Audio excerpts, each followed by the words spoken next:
Hello again, everyone. How's it going today? Happy Wednesday. It generally gets upwards of 70 degrees Fahrenheit, maybe higher if you're having an unusually hot summer here. Yeah, see, like, if it was just 70, it hit 79 today and is gonna be in the 80s starting the, next week. Yeah, summer's already here where I am. Anyway, I figured that since spring was already over where I am, because spring no longer lasts any amount of time at all, we'd build some of the spring gifts with purchase that I have been accumulating. This is from just right now. I think it's currently available. This one is from the second half of April. Or March. Sorry, March. And this one is actually from last year. I don't have instructions for this one, though. It's annoying. Digital ones. Anyway, so we're going to go ahead and start with the Spring Garden House. It's very cute. We got cute little bunnies and stuff to build. These are always adorable little builds.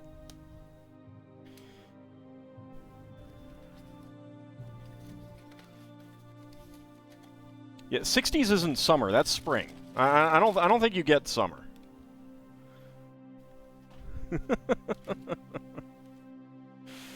All right, we got a large plate. There is bag number 1, number 2, 3.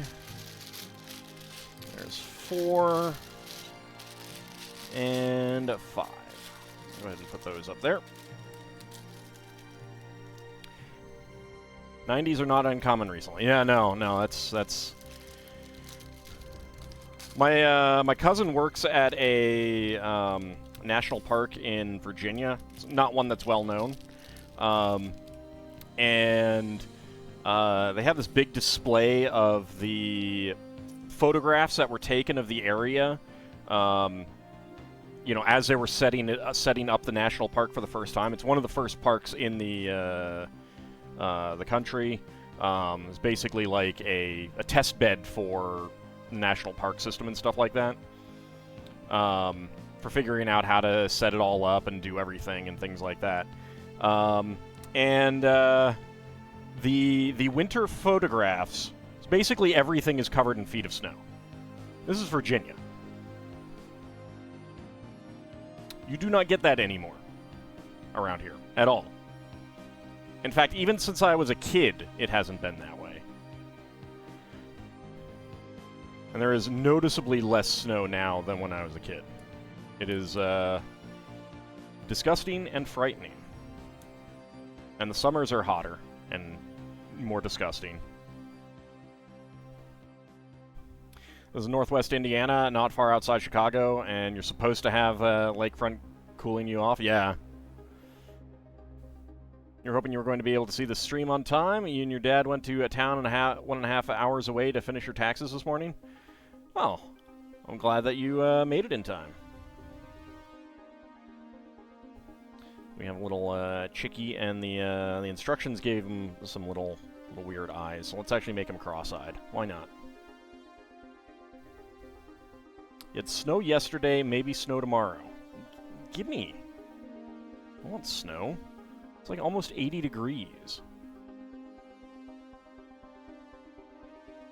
Unsurprisingly, March was the 10th consecutive record-breaking warm month in a row. I think we're kind of screwed. There we go. Got a little chicken, little chick. Does not want to sit very well. Now let's make the bunny. Get brunch after that. Nice. Ah, the Rats of Nim. I had a copy of that, and I was meant to read it. I loved the movie. I never got around to reading that. I should actually do that one day. Snowy winters, honestly, you never liked being out in the snow, but snowy winters are at least normal and expected. Not anymore. Not anymore.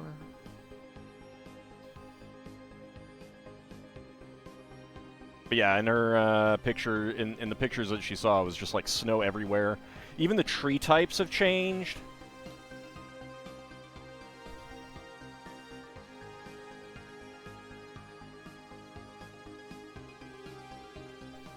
Like, there's a lot of stuff that happens that it is basically impossible for humans to notice.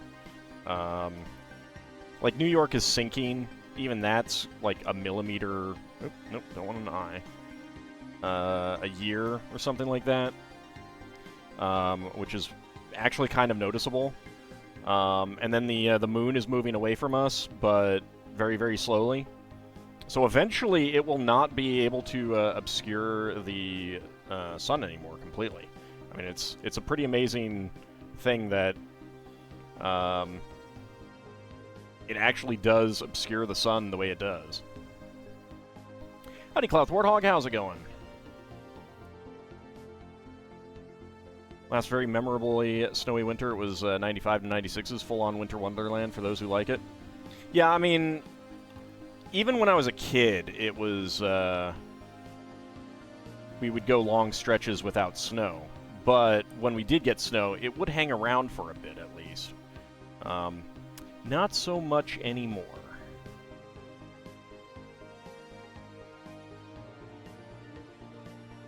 Let's turn that eye that way.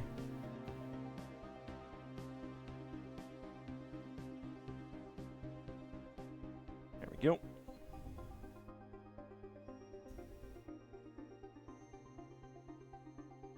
And there we go. Get his little belly on there. I think the weather here has made people crazy. There's an intersection that you and your dad had to go through that had an accident. Second one there in like 10 days. Well, I don't know that it's the weather. The pandemic just really messed up people's driving ability for some reason. I don't think anyone really has a good idea of why. Like, traffic fatalities are up and everything.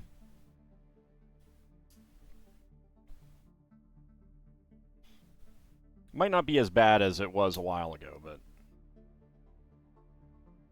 Alright, let's see. Let's get his little ears.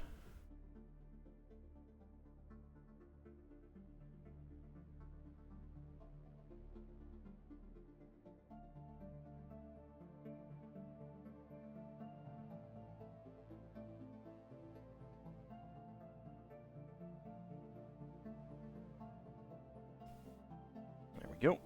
And then the second ear.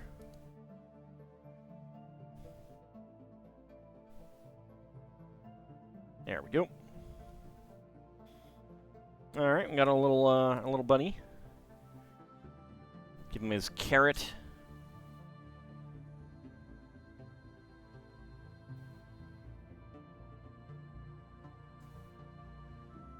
And his watering can.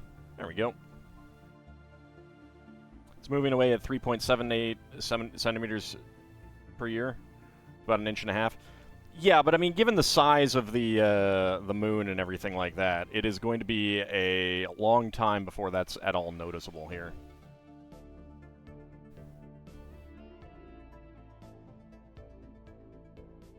Okay, camera, come on, focus. Focus. There we go. Look at the bunny and the little chick. They're adorable.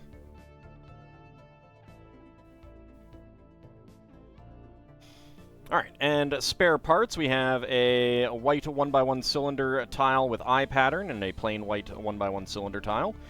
Yellow and orange 1x1 tile slopes, a medium nougat 1x1 cylinder plate, a pink 1x1 plate, and a bright green carrot top.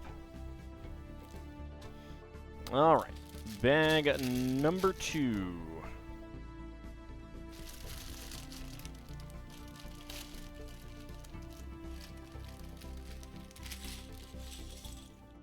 Well, that's interesting that the They have two of the exact same plate, one of them in bag number 2, and one of them was loose. It's very unusual.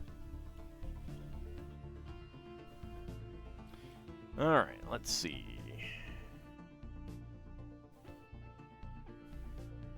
Guess I'll put the one aside since we're not... Looks like we're not using it yet.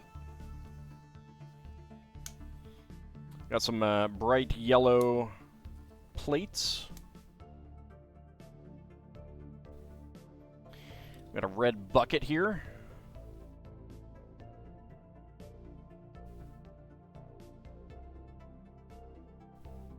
There we go. Man, it wasn't that long ago that I was sitting here and actually kind of cold, and now I am like sweating up a storm. It is disgusting. Anyway, we got some aqua pieces as well. Nice shades of colors. That's one of the nice things about getting these kind of spring-themed sets is a lot of nice pastel shades and stuff like that.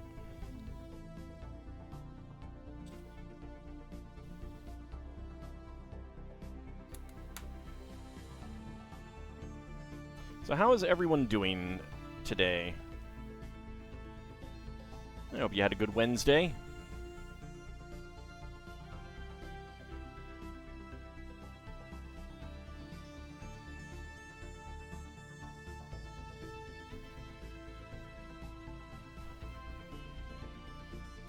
Alright, let's see. Some more aqua 2x4s. Light yellow 1x2s.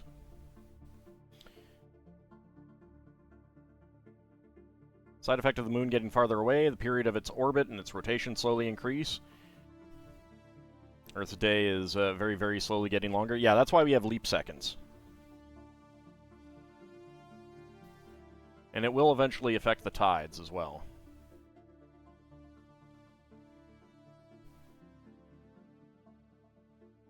Tired, roughly 4 hours in a vehicle will do that to someone? Oof. My day has been okay.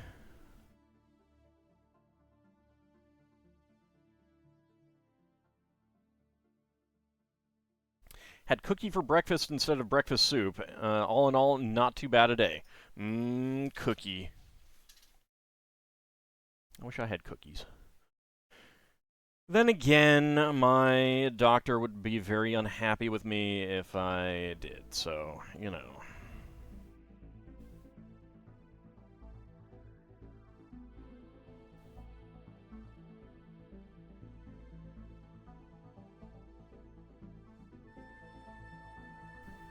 Well, you can't do that, Bahamut, because it's 2 words. Ha ha ha, loophole.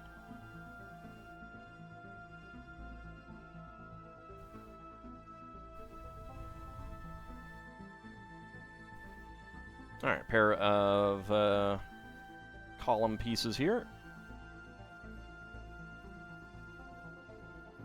And a more bright yellow 1x2s. Too late! Too late! Breakfast soup is written into the fabric of reality. Exactly.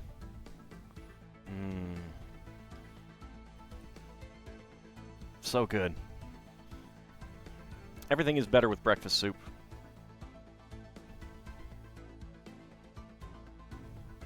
Got a nice lavender flower plate there.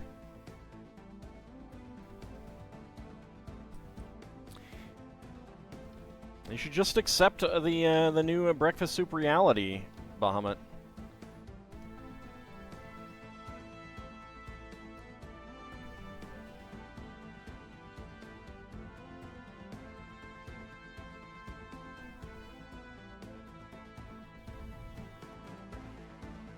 See, Isovan has admitted what is truth. No.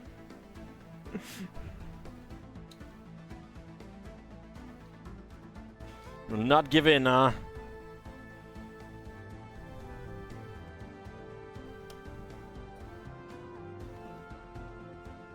1x1 cylinder plates, and I'm guessing the arch on next. Yep.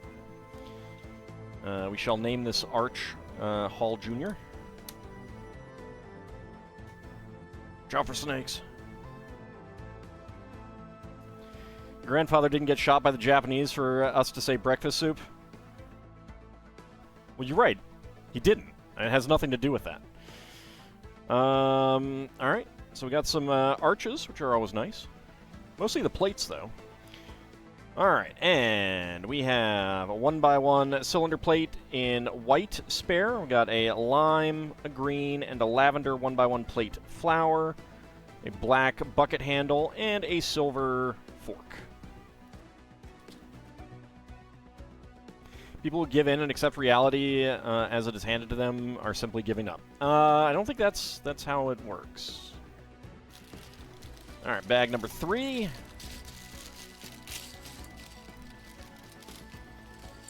I see you sliding down there, bag. Stay where you are.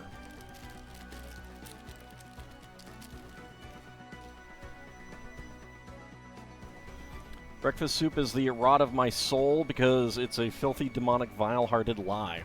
Wow. Wow. Oh, some strong feelings there. Man, I'm hungry for breakfast soup now.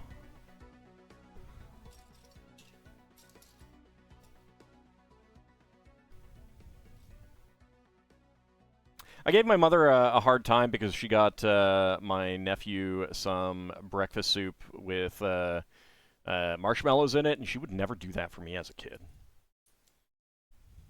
So terrible.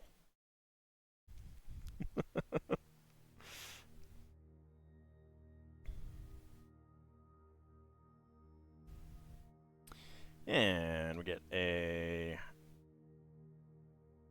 bright yellow 1x1 to 1x1 upward bracket and 1x1 cylinder plate.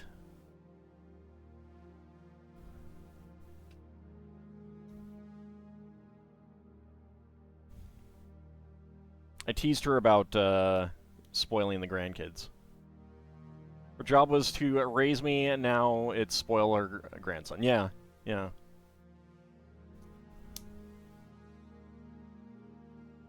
Terrible, isn't it? Just terrible. Alright, so flip it over this way, and we get a 2x3 curved slope, 1x2 plate, and we want these wedge plates. There we go.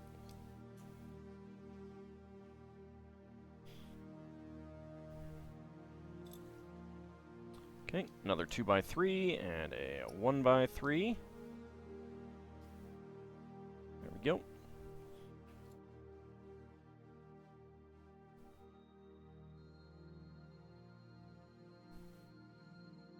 Still not sure how you ever tolerated those flaky things they tried to call marshmallows. You had them all the time as a kid, but what even are they? Dry, flaky, tasteless matter? Oh, I'm not, like... I'm you know, like, in retrospect, I'm kind of glad for it, but it does amuse me.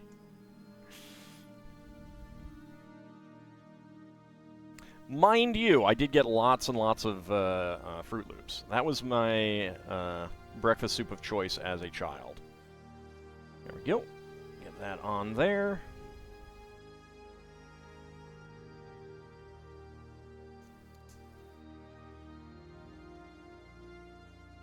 Then I moved on to Frosted Flakes. These days, I'm more of a... I think my favorite today would be the Apple Cinnamon Cheerios.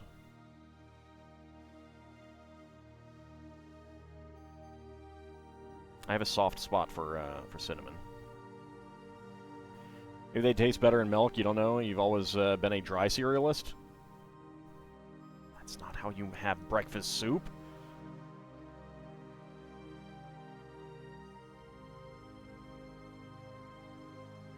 Fruit because it wasn't legally fruit and trademarkable. Well, and, you know, you get the double O for fruit and loop.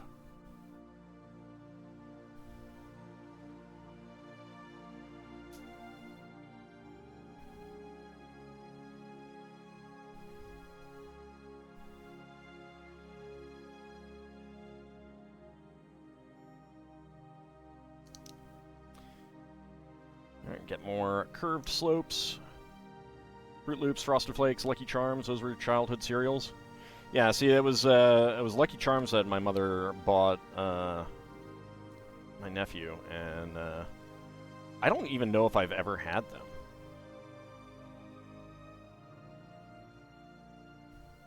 The fact that she didn't teach me better words than flaky breakfast soup says much. Fakey breakfast soup. Ah, the joke's on you. She never taught me one way or the other.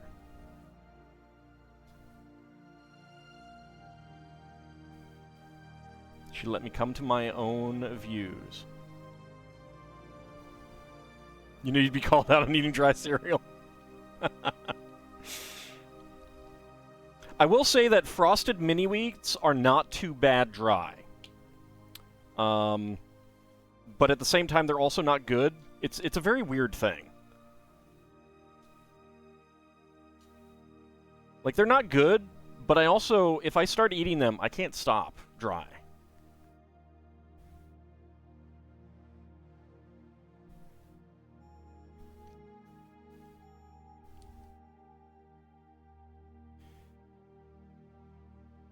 Alright, let's go ahead and make the front porch for our bunny. There we go. Also, there are some frogs outside, and they're very noisy.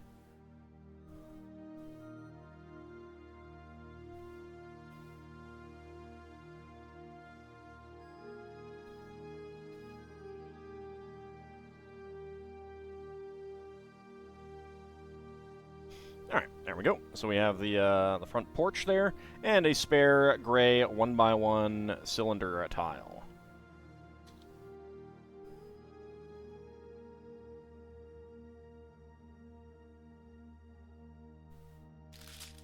Oh, actually, you know what? Silly me. How could I forget Raisin Bran? That is a perennial favorite of mine. Oh, you're telling me to do bags 4 and 5 at the same time. I feel like you should have just done them both as 4. Grumble, grumble.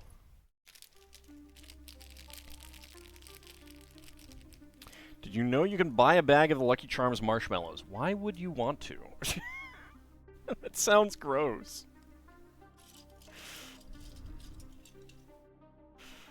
Alright, 2 of these. So, 2 2x4 plates. Get some yellow 2x2s.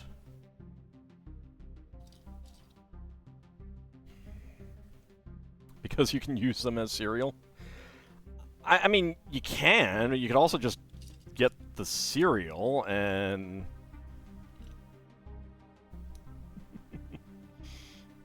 you know. At least get some things that aren't entirely made of sugar. Somewhere in your 20s, you lost a taste for milk. Not dairy in general, cheese and ice cream are still a staple and a pleasant treat. I am still a milk drinker. Happily.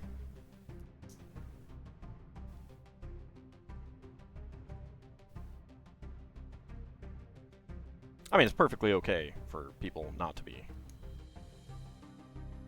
I'm just glad that I still enjoy it.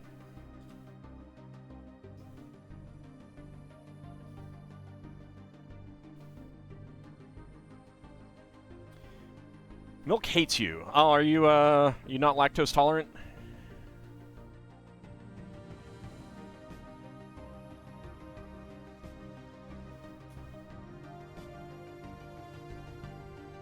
Nope, too late. Well, Bunny, you now have to mix them all together.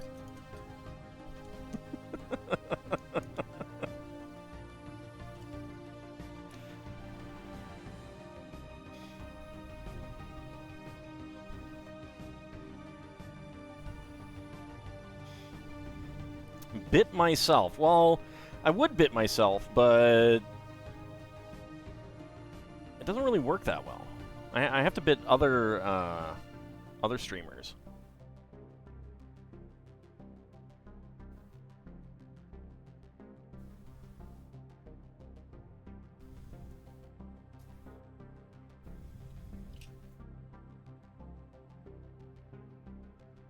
Alright, let's see. No tolerance, only villains.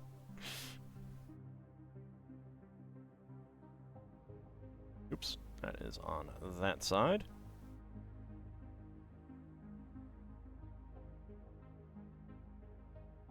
It's pretty interesting to look up lactose persistence and learn about it.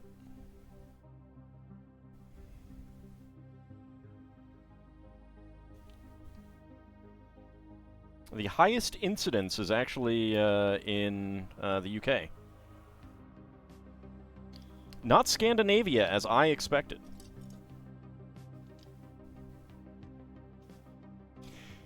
Alright, there we go. We have our sides. Bidding yourself would be like taking money in your right hand and passing it to your left hand, while also dropping some.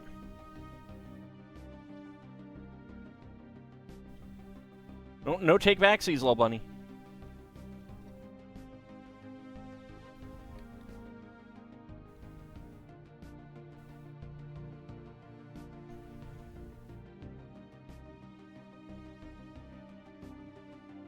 Okay, now we get to use our inserted 4x12.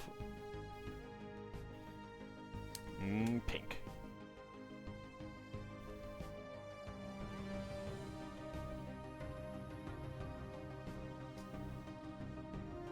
I'd love if they brought back Paradisa again. Or gave us something like Paradisa.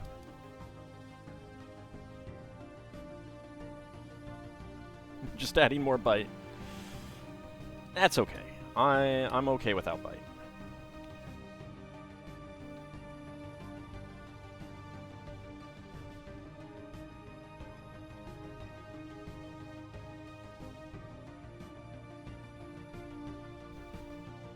This is actually a brighter pink than the Paradisa pink was. Alright, so there's a gold leaf up here.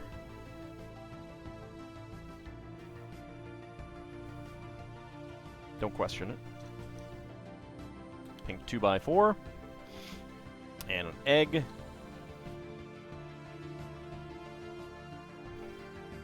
And 1x2 tile slopes. Sad about one thing about the place you had brunch with your dad. The restaurant is charging a bit too much for your liking. That's unfortunate.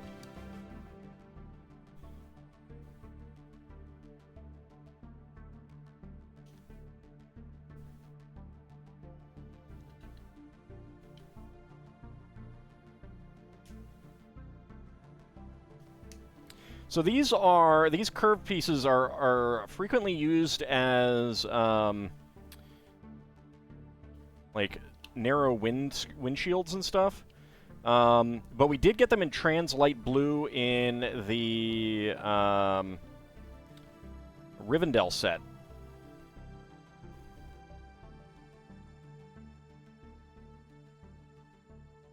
Alright, and we get this right on top there. There we go. Nice big pink roof.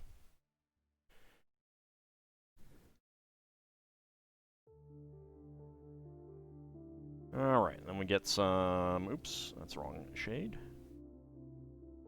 Nice aqua and light blue here. These are lovely shades. Look at how nice they are. You don't really listen to what I say? Well, you should.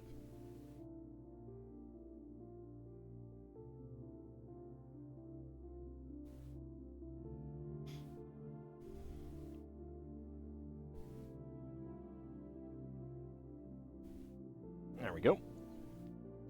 And that goes right on there. That is actually a little bit lower than... That is half a plate lower than the arch behind it.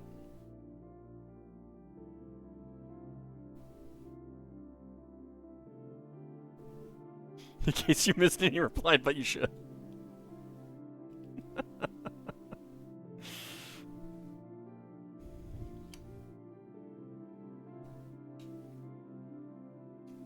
Alright, there we go. Get that right on there, and that one right on there. Some lime green leaves.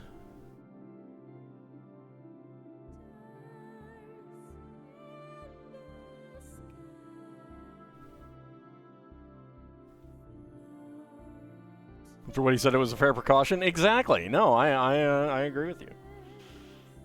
All right, there's dark pink. Got lavender, orange, and dark pink. There we go. All right, so we have a spare 1x1 pink tile slope and 1x1 flower plates in lavender, lime, orange, and dark pink. Always nice to get more flower pieces, which, although they have been available in the Pick-a-Brick.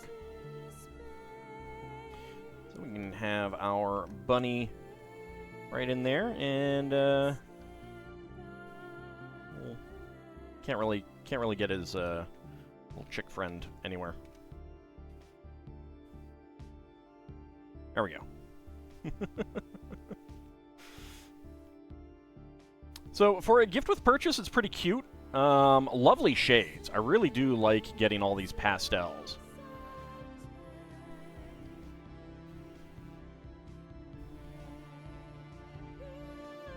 You know, the light blue we got on the Vespa. We got this sea green, seafoam green. Yellow is meh, but the pink is nice. Getting more flowers is good. And the bunny's cute, and so is the adorable little chicken. Go ahead and put you further back in here, though.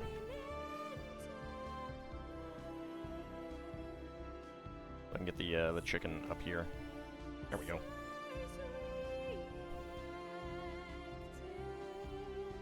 Very cute. Go ahead and put it on the back. And now we will move on to the Easter basket from last year. So I did mean to get this built at some point, and I just never quite got around to it. I mean, well, Bunny, he always does. He always fibs, so...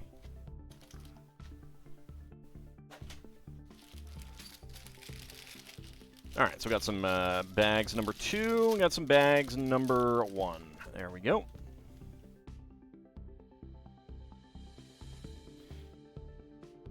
Let's actually zoom in a little bit.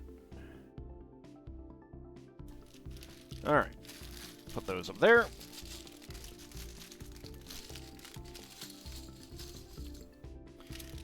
Pour out that one bag, and pour out this one bag.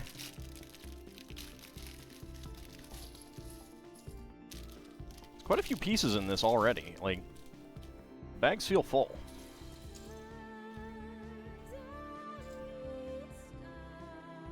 Alright, there's a bracket.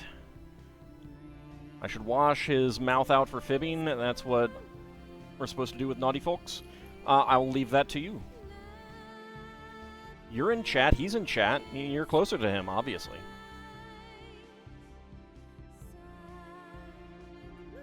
I'm just a streamer.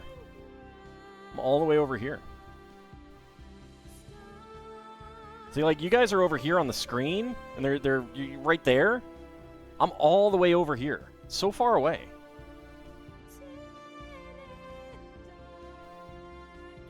You're not touching him?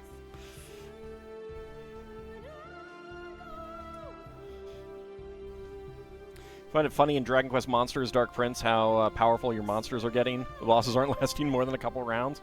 I think you might be over-leveled, my friend.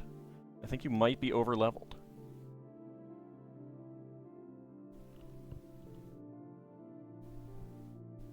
No such thing? Oh, there is such a thing. I'm not saying it's bad. You know, you should entirely be at the level that you want to be. Can confirm I'm over-leveled. I'm just avoiding my Stream Master responsibilities. No, I'm pretty sure you're going to find that that is not a listed responsibility of a streamer. They're only in the 40 range of levels. I mean, you could still be over-leveled. Do I want 2 of these? No.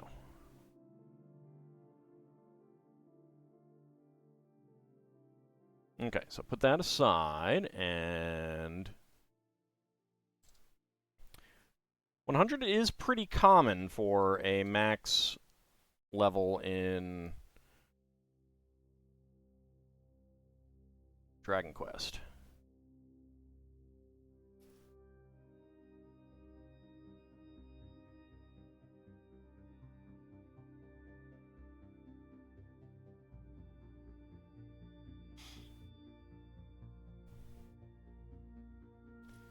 Alright, got more plate hinges, which are always nice. It is always nice to get these plate and brick hinges in quantity.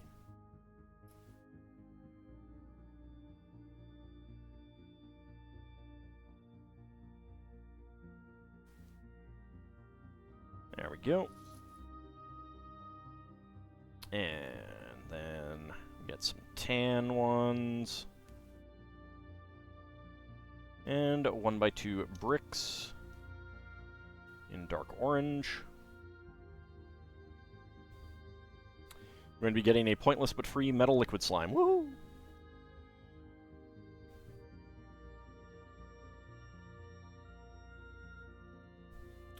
Alright, so we get that one right there, and that one right there.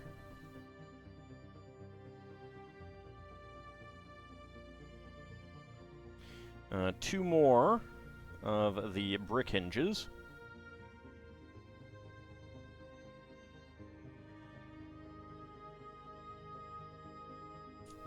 Oops.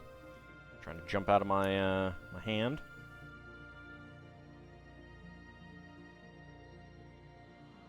There we go. Actually, those should be more like that. Alright. And then want these, and that, and one of these, and one of these, and one of these. Probably a pair of these as well. Alright.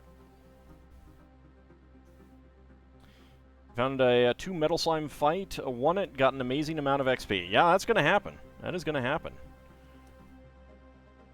That is one of those situations where on an emulator it's like, time to save state, don't mind if I do.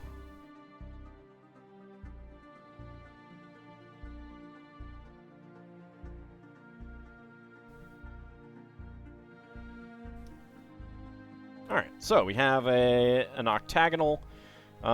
It is a little wobbly until there's something that locks it in place.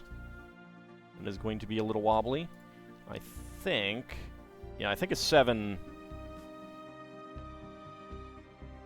studs will do it.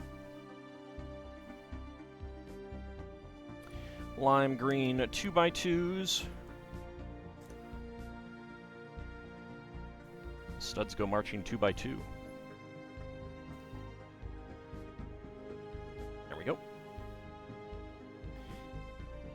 Alright, on the tan ones, we get a pair of 2x2 medium nougat. Or dark nougat, I'm not sure which. Curved slopes. Bad thing about the metal slime family is their resistances to stuff. Why is that a bad thing?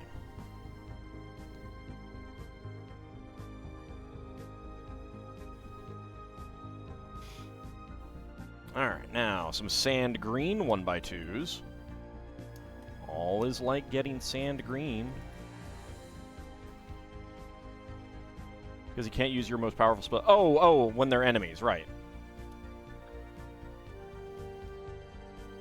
Yeah, but they don't have many hit points.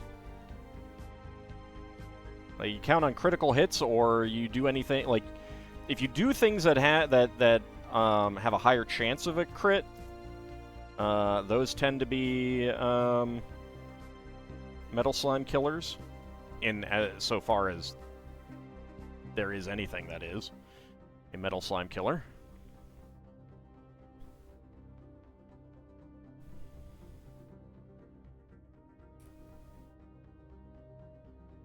tan brackets.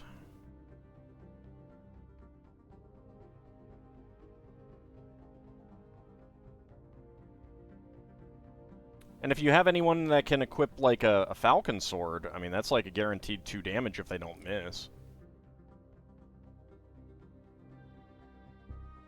Physical skills that hit multiple times. Yeah. Yeah, those are really good.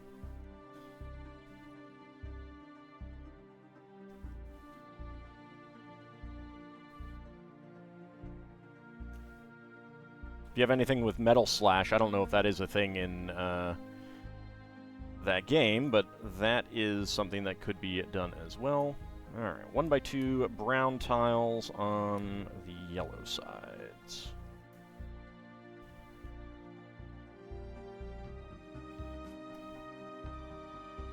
Monsters don't equip weapons, just accessories. None of them do?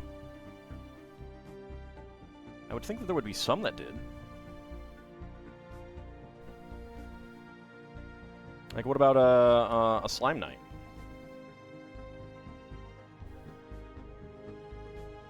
Accessories are the only gear type. Ah, fair enough.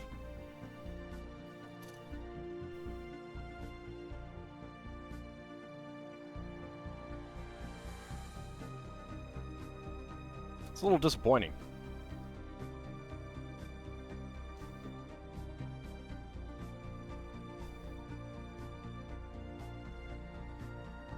It's fun to have monsters that can equip gear. But then again, the closest I've ever gotten to that kind of a game is really Dragon Quest V.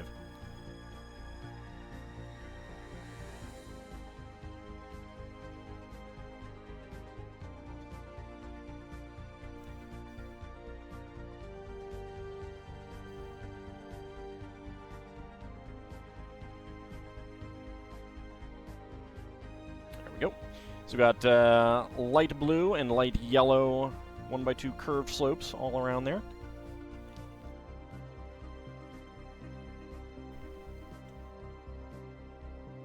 No equipable weapons. All. Alright, and then we have our 2x2 bricks here. There we go. And we get more of the tan brackets.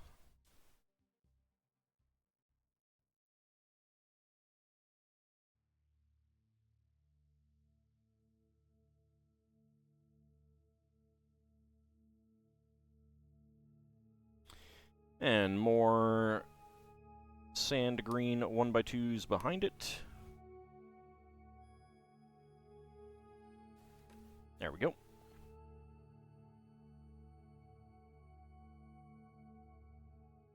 Oh, I mean, I'll play some eventually. I just have a lot of things to play, kind of thing.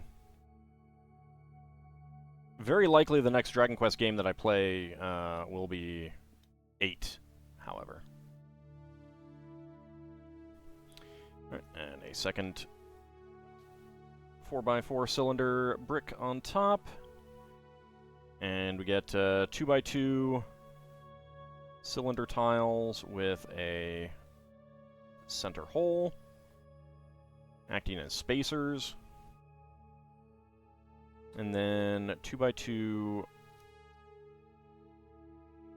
Technic bricks with cross axle holes. And that one has fallen off. And I'm guessing that these are going to go on right here. Yes, it does. All right. There we go.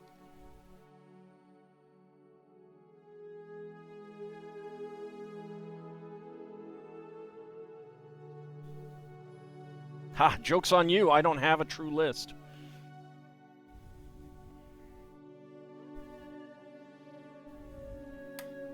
It's all mental. This assembly is reminding you of building the core of the Apollo 11 Saturn V. Yeah. No, it's very similar. This is one of the ways that they tend to build large cylindrical objects. Only one of these, huh? All right.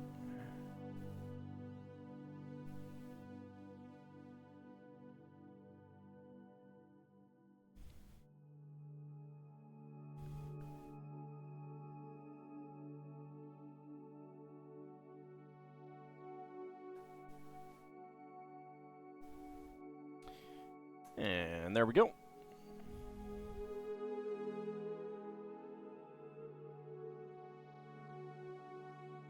All right, 8 brown 2x2 cylinder or curved slopes.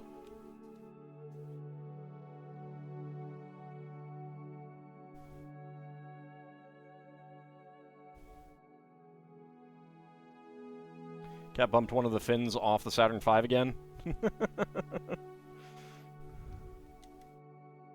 Kitty just wants to go to space.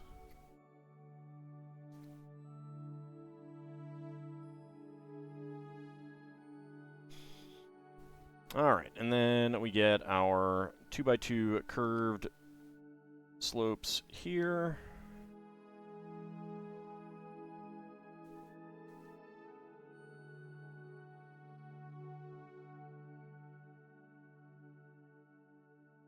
There we go. Alright. Next up, 3 2x6s with the 2x2 curved slopes.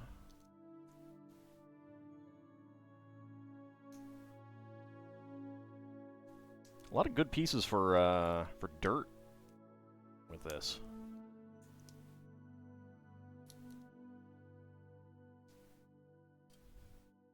Like this color makes a good dirt color. A little bit more than brown, I think. Alright, so we get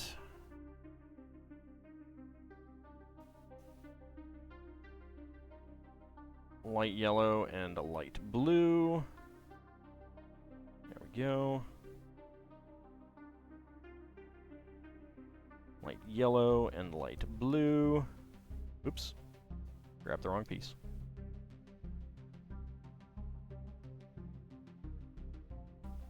Kitty just wants the window ledge. Just between the window and a huge dresser, the top of which showcases a lot of your largest sets. Well, at least the sets aren't right in front of the window.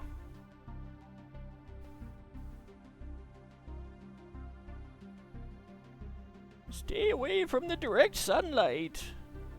Alright, then these go right on here. So I think the Saturn V tended to be a little bit larger cylinder than this one. Because you got this overlap with this. Which works just fine for certain types of looks, but doesn't work quite as well for a rocket.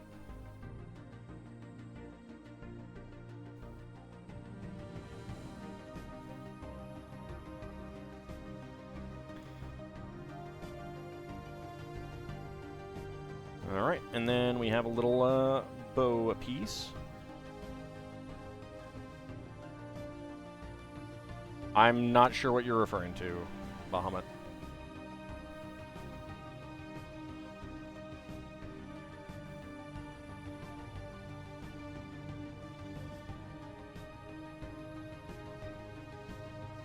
There we go. So we got a little bow on the front. Oh, right, right. It's been a while since I've seen that movie.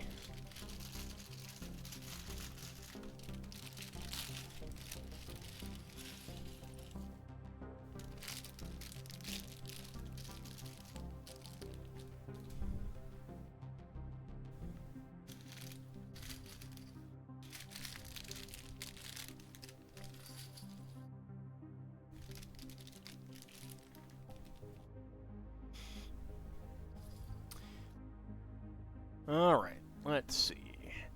Alright, so we start with an 8x8 cylinder plate.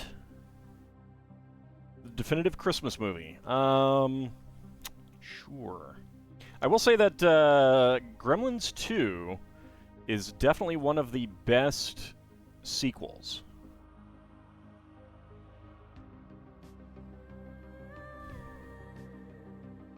Because Gremlins is just an all-around great gateway horror movie. It can be fun even if you're not a fan of horror. But it can also, like, you know, get you into the horror genre as a younger person.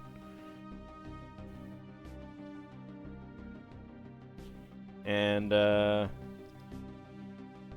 you know, you don't try to recreate that.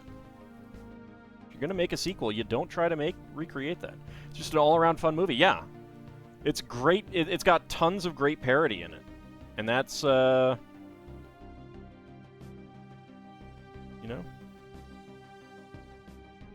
what else are you going to do, right?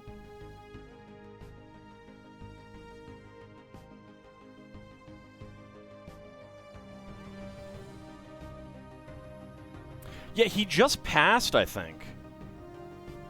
He was always a great character actor. Wait, no, I'm thinking of someone else who just passed.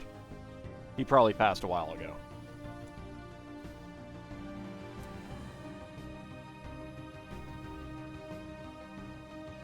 Yep. He was Robert Picardo. I believe Robert Picardo was also a swamp troll thingy from Krull. Wouldn't know it except by looking at the credits.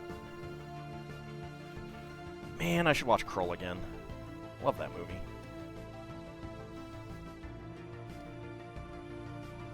Also, the main actor in Krull went on to have a major role in Star Trek as well.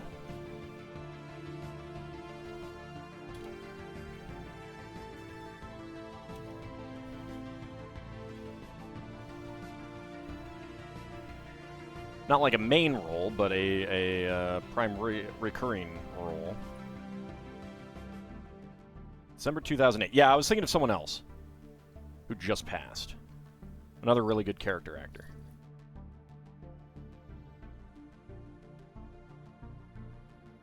You don't like this new century? It's full of dying. I mean, they're old.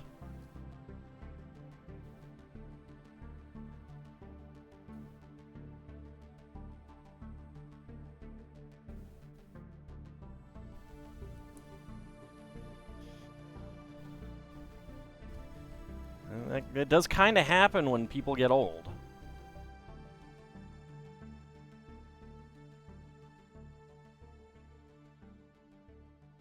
And there was like TMZ or New York Post or something like that just posted about a pair of pictures of Gene Hackman wearing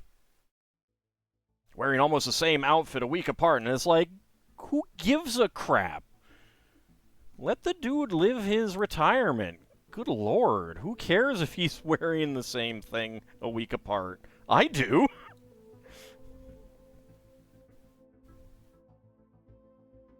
Make them stop being old and dying? No.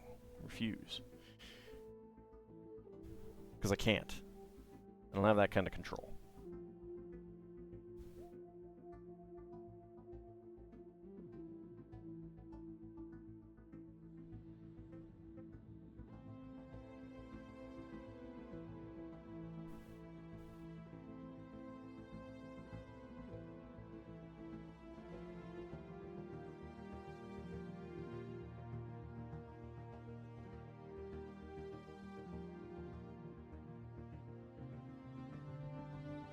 Yeah, I mean, many of them, the celebrities that passed, you know, when they were young, when they were our age, were probably passing a lot younger, in part due to the great prevalence of smoking by that generation.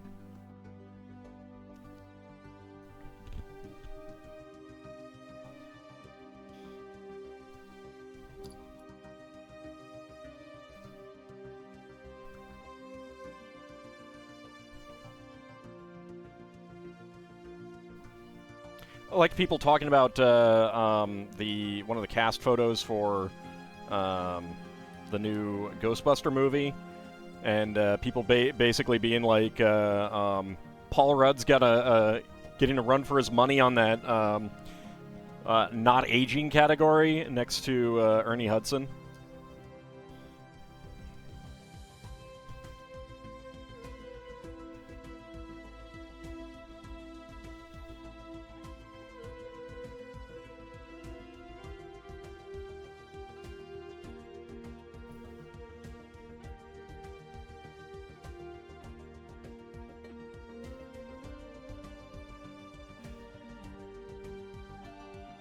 There we go, got those eyes on there.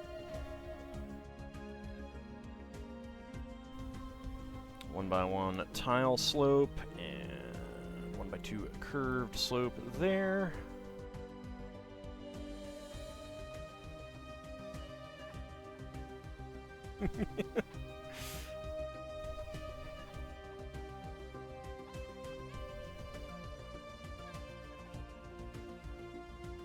It doesn't look a day over 200.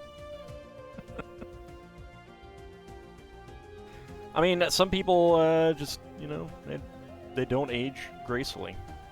And that's fine. Not everyone can be a Robert Redford. Or a Tina Turner.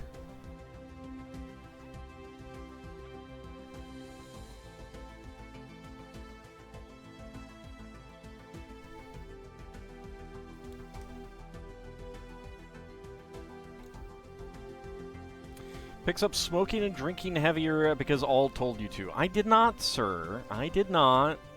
It's not what I said. Also, howdy, Mad Martin. How are you doing? You know, besides the extra drinking and smoking and probably drugs, you know. I mean, if you're doing 2 of them... I mean, I suppose, as Meatloaf said, 2 out of 3 ain't bad.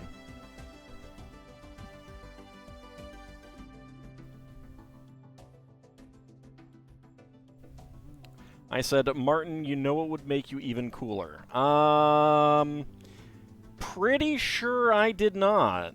Pretty sure I did not.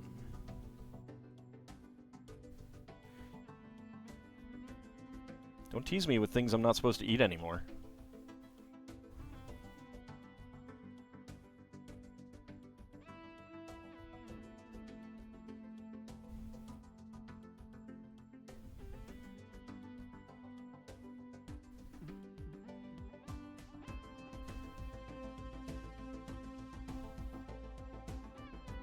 Well, I'm supposed to cut back on the carbs.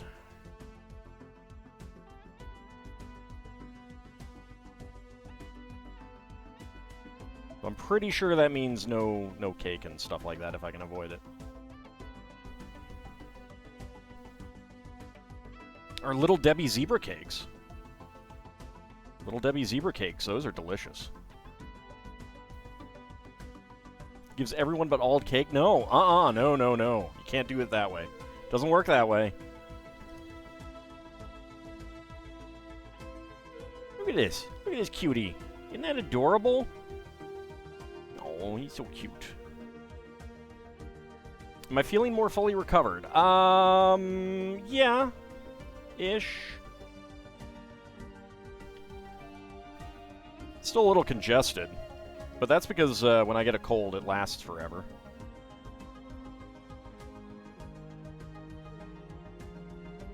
The doctor did also say that hives can reoccur up to 6 months, so... yeah.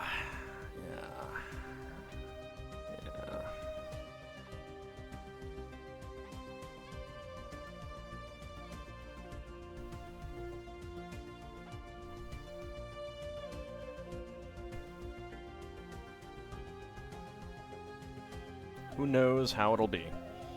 This is a good source of bamboo parts. I don't think I realized quite how many were in this set.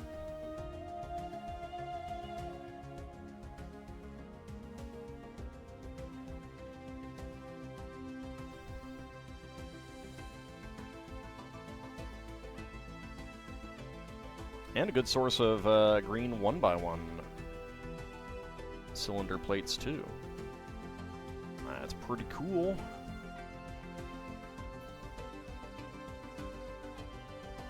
Just one of these, okay.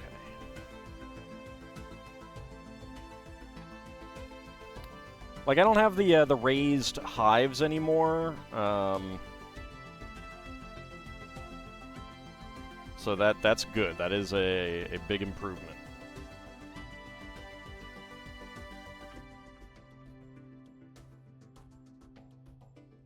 Excuse me, Mad Martin. You're gonna say that right there when I'm around? It's terrible. So mean.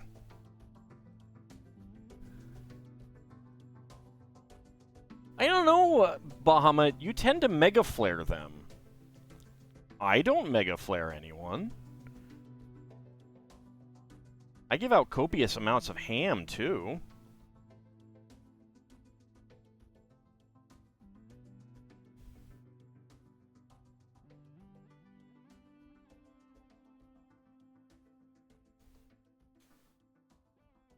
Do I provide you a 5-layer cake? Yes, I do, Mad Martin.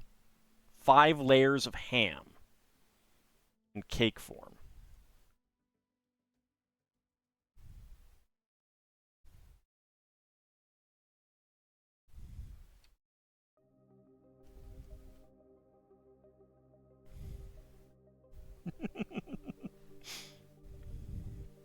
Sounds like a horrible cake, but a decent Easter lunch. Alright, we got some Fabuland flower pieces.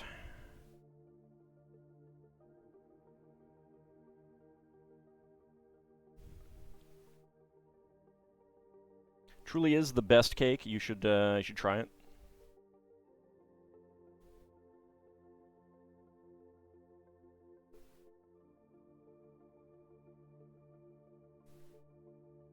Howdy, Shield of Hope. How's it going?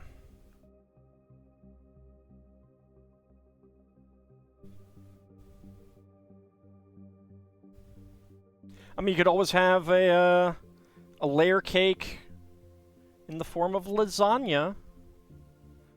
Partner says to you, "You're going to make a small cake this weekend, aren't you?" And you, "Yes, probably."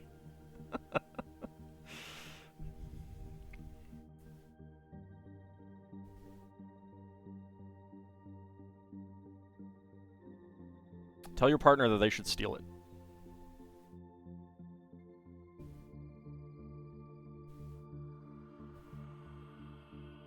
There we go. Got an angled connector there. It's a tulip. Yep. Yeah, one of the plant questions I got correct in Yakuza the other day in Like a Dragon. Oh yeah. Howdy, Lord Canis. How's it going?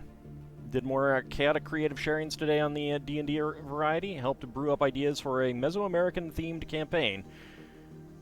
It was at least 1.5 to 1 crossovers with your ideas. Nice.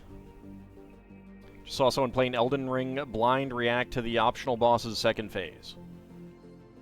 I feel like that should probably mean something to me, but it doesn't.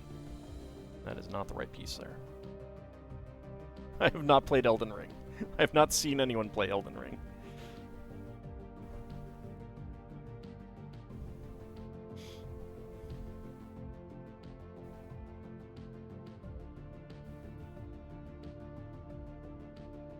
That frog outside is really, really loud.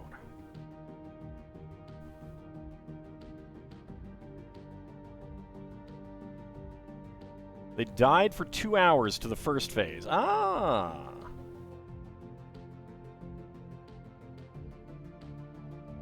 That sounds fun.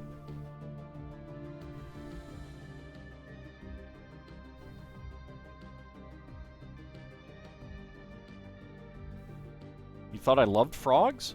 I like Lego frogs. They don't make noise.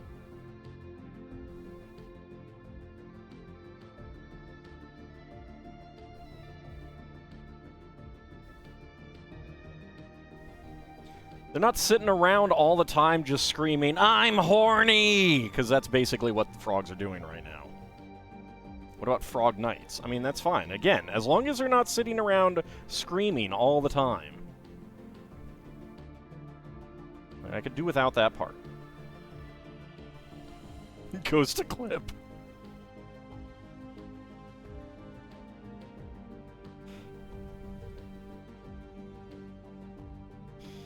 I guess this one is supposed to be turned back this way. There we go.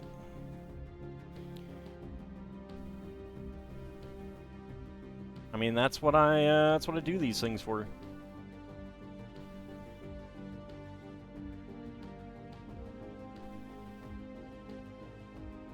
You got used to the frogs. They're of course all over the lake.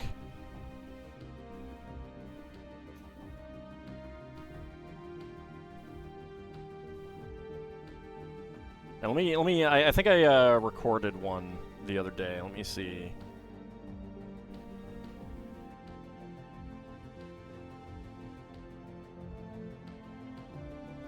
Where is it?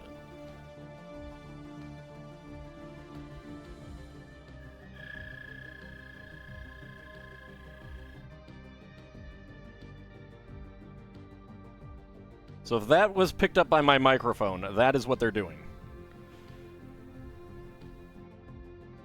You don't mind the peepers where they're 100 yards away, screened by brush, late-night walks near the pond are intense, though? Yeah, it's that was picked up. Good. All right. That's what I'm hearing right now.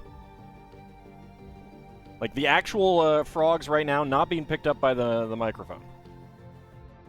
Most soothing bedtime sounds for a dragon. No, it is not. It is not soothing.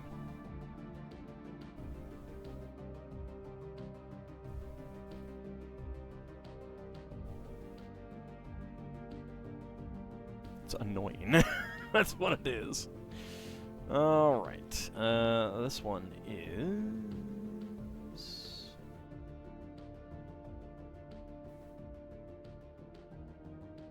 Oh, that needs to be right there. Alright. There we go. No, Ald is not a wetlands dragon, no. Easiest way to describe someone's first interaction with Phase 2 millennia.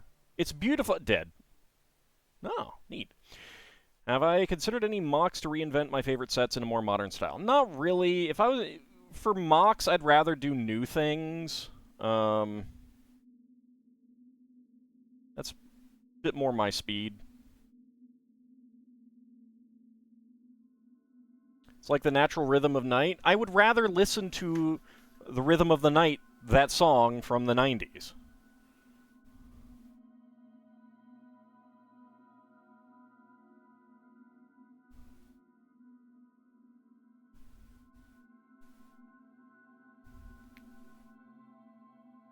Earworm in your head. You're welcome. That's what I do here. Always happy to provide earworms.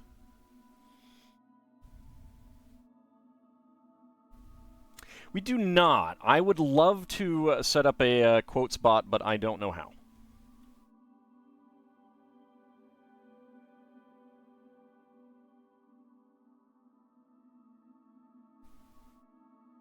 Alright, there is a yellow Fabuland flower there.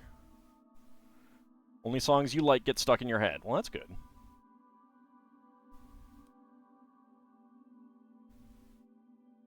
I suppose it's good to not have someone who relishes a desire to be, you know, cruel to be kind in the right measure.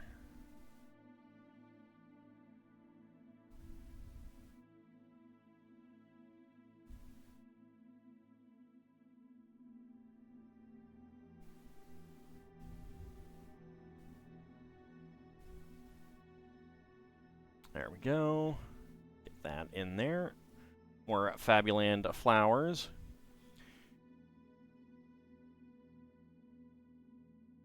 You totally want to see someone going, there's a frog screaming I'm horny outside every 5 minutes or so.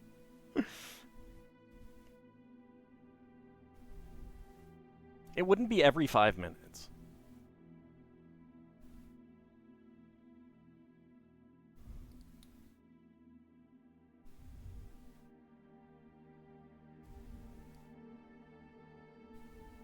So many coral flowers in this one, too.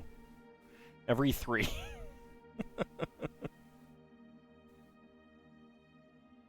go. And then we get the Fabuland leaf element on there. Looks up frog costume rental prices. That is an interesting fetish you have there. You know, someone who can help. They're not a problem. I just, you know, wish they'd be quieter.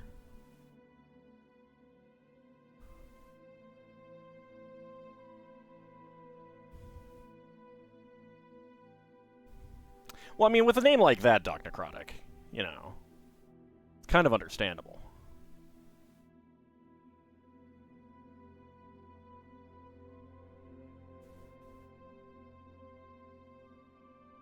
Only if it actually resembles a frog suit from SMB3. Oh god, the frog suit.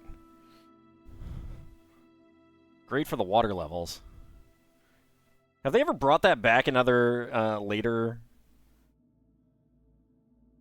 games? I have not really played any Super Mario Past Worlds, so... Alright, and that goes right there. Alright. There we go. We got our cute little Easter basket and Easter bunny. Look at that cutie. Isn't that adorable? I'm so happy that I made this. It's so cute. Need to bring more puns to be available on Saturdays? Oh yeah. Absolutely.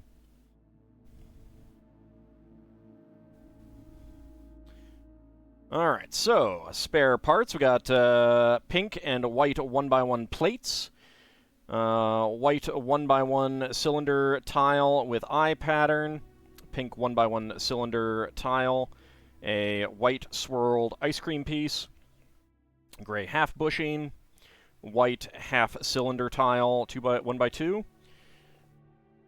brown and green 1x1 cylinder plates with hollow studs, a black 1x1 cylinder plate with solid stud, a green angled connector with stud, a brown 3L bar, white 1x1 tile slope, and bright orange and coral pink 1x1 plate flowers. So that is what we have as extra parts there. And we will go ahead and put that back there. We got one more to do that I do not have instructions for, so I mean, I don't have digital instructions, so I'm going to have to use the actual physical ones. But it is time for minifigs. And we are going to be starting with that one. All right.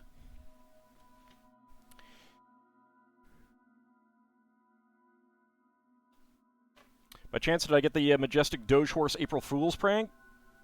I don't know what you're talking about, so probably not.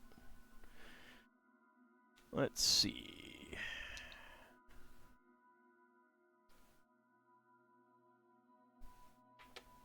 All right, 1. So we're going with this column. 1, 2, 3, 4, 5, 6, 7, 8, 9, 10, 11, 12, 13. All right, I got to use a d20 for that.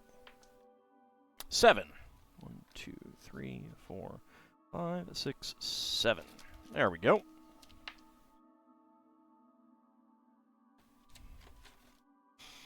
All right, let's get our... Let's see. Start our prediction, and can all guess what is inside the minifig pack? Get your predictions in. D20 says 5, so that would be the crayon. We cannot get the. We have gotten all of the crayon minifigs, so re-roll. My D20 says 12. That would be President Business.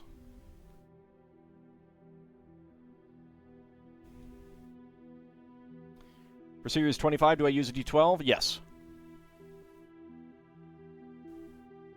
Reroll says 15. That would be the Kitty Singer. So get your predictions in. Can I guess what is inside the minifig pack?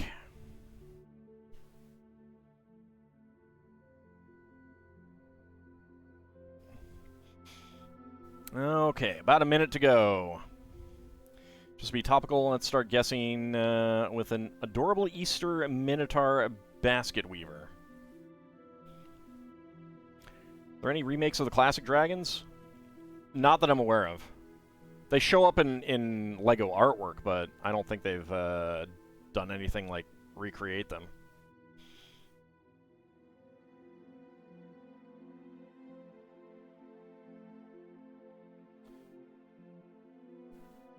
Alright, 30 seconds to go.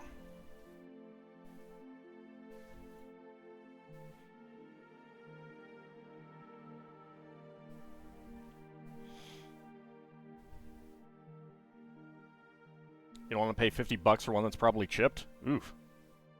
Is that how much they're going for these days? Man, if so, I might might need to consider selling off some of my black ones. I may have a fair few of these guys.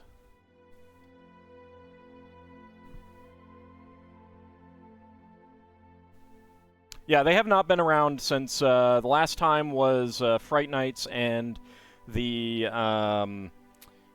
Asian Adventures theme with a different head and tail. Alright, so that is predictions closed. Alright, let's go ahead and get my timer up. Okay. And go. Alright, let's see. What do I got? What do I got?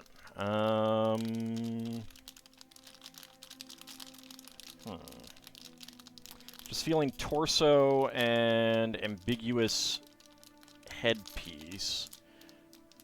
Okay.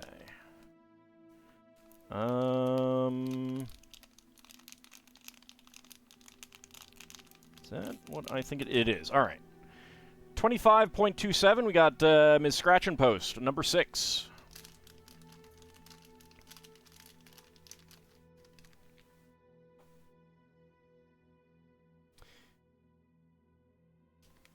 You will not be bullied into choosing the 20. All right. And yes, that is it. All right. More kitties, indeed. All right. Let's choose the prediction. Wow. Wow. All right. 20 to 50 seconds. Complete that prediction. So that is... All right, Lord Canis and Isovan getting the hams. Dracophile, the only one going for within 20 seconds. Unusual. Shield of Hope and Preskitch going for 50 to 60, I'm sorry. And Bahamut and Lel Bunny going for no.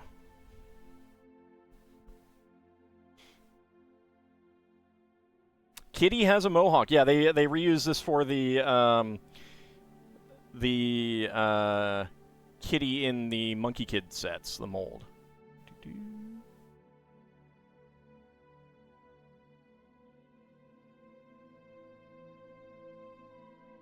There we go.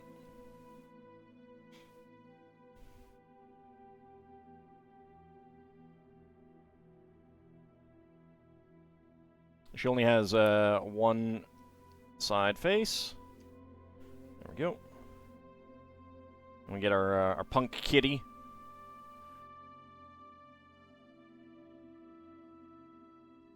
There we go. Wearing leather.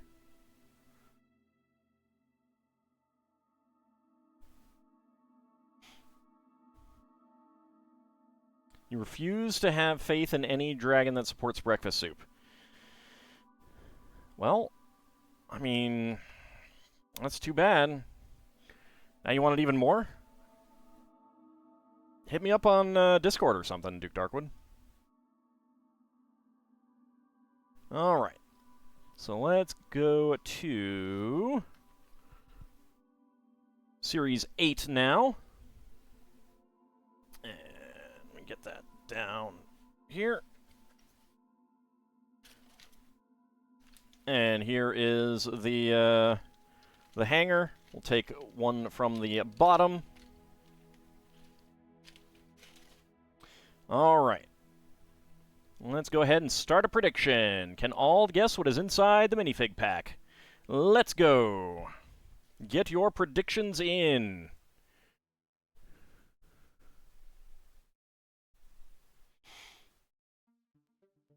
Your vote's on the Alien Queen. Alright, well, let's see. D20, let's see what the D20 says. 20, well, wants me to re-roll. You just made a Bricklink order for the first time ever 2 days ago? Oh.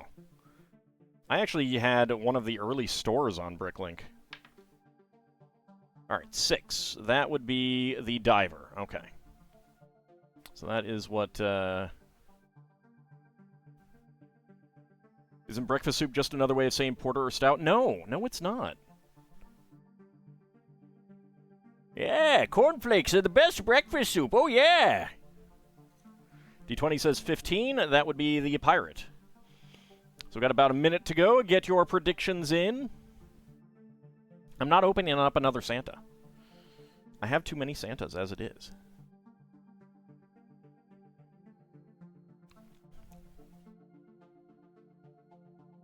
Missed me. Alright, 40 seconds to go. It's all turning into the lookout for Monkey Island. Oh, if you're talking about cornflakes, heck no. 2 katana scabbards. Huh. Minotaur musical band gig arrangement guy. Alright, 20 seconds to go. I think that's an agent or a promoter. Centaur Samurai. They do like bows. Alright, just a few seconds remaining. Let me get my timer up and reset. There we go. Alright. And predictions are closed. Halfling Roadie. Okay. And go. Alright, let's see. Let's see. What do I got?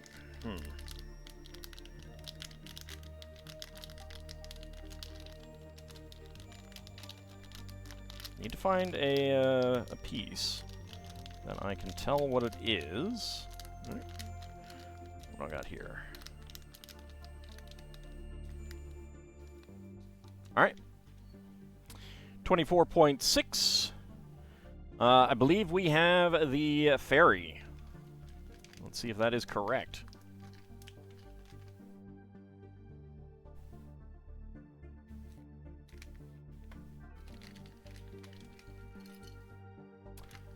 That is the fairy, and hold on a second, I need to step away for just a moment.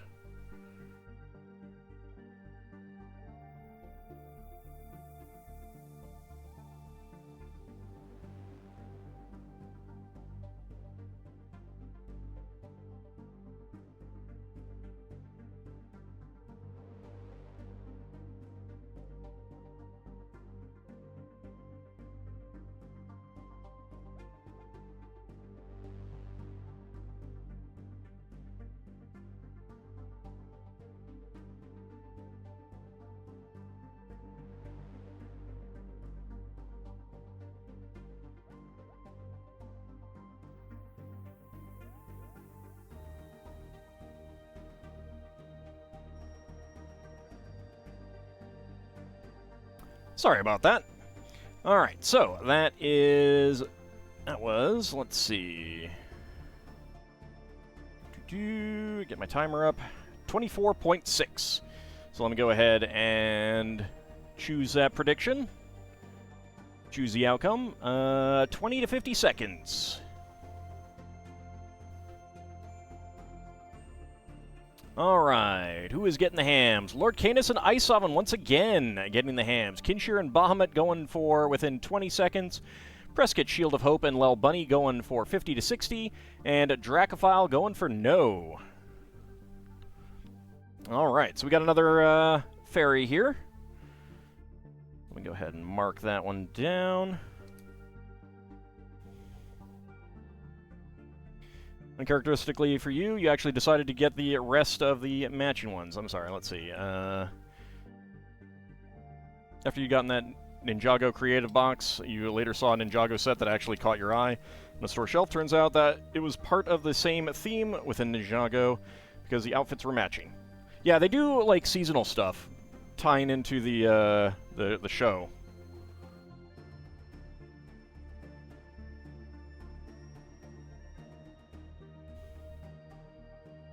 Alright, let's see.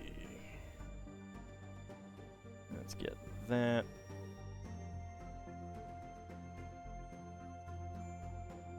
Hate getting these cloth things on.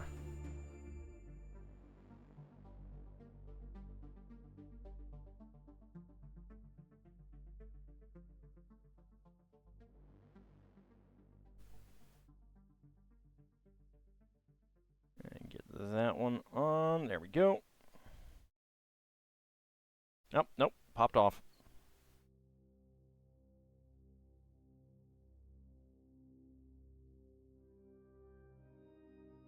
There we go. Alright, let me get the, popped off again.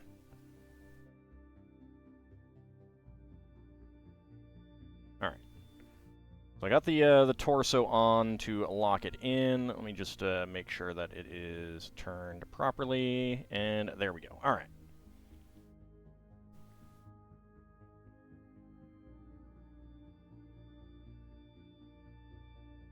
Basil needs a troop of werewolf pack under his vampiric control. I do hope that they put some of those into... Well, I don't think they'll put the CMF parts into Pick-a-Brick, but they might put the wolf pack torso in.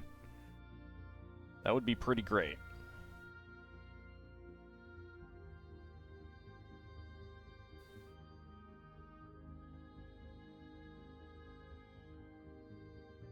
And there we go. Why does the fairy skirt have a slit up the back? Because you have to get them on. Sometimes they do it where it's at the side, but the problem with the side, like this, is that then it always springs out like that. So it's a lot better to have it right there in the back.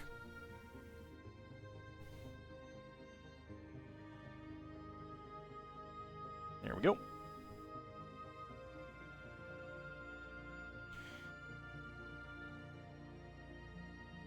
There we go. Alright. So that is Series 8 done. Next up, we have Series 25. And I said that when we got 6, because we have gotten the runner, the sprite, the mushroom sprite, the exercise lady, train kid, dog groomer, and harpy from the top. I said I was going to go to the bottom. But I do know that there is another one on this top register. But I'm going to assume that it is down below. And if it is not, like at least one of them is going to be down below. And if it is not, we will figure something out. Need to find some place to put these. I guess it doesn't really matter since they change up the order.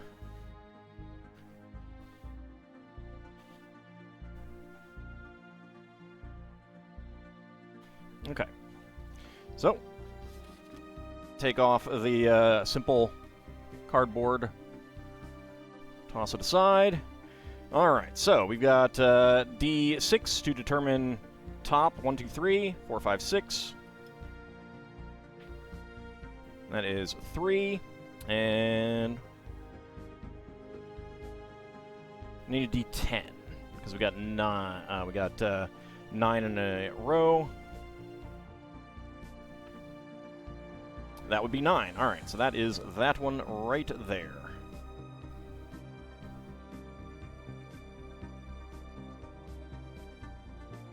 Alright, I should probably get my scale out and start the prediction. Can all guess what is inside the minifig box? Let's go. Get your predictions in. So, I will make a guess, then I will weigh it. We need to get the weight guide out. And then I will scan it and open it. And we will see if we are correct. D12, just for curiosity's sake, says goat. So D12 says goat. D20 says 10. Can't be train kid, so reroll.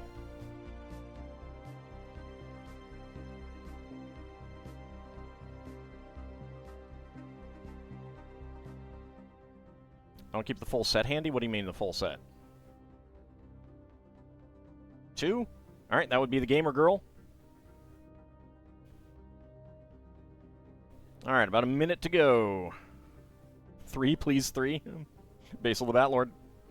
Okay.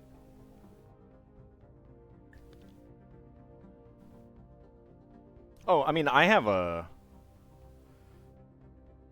Oh, you were asking Bahamut. Got it. Alright. 40 seconds to go. Get your predictions in. I don't need my timer for this one. I do need the app up. Okay. A centaur salsa dancer. Minotaur player piano music roll maker. Somehow I don't think that those are too likely, you know? Don't think those are too likely. Alright, just a few seconds remaining. Get your predictions in. Alright, and predictions are closed. Okay, so...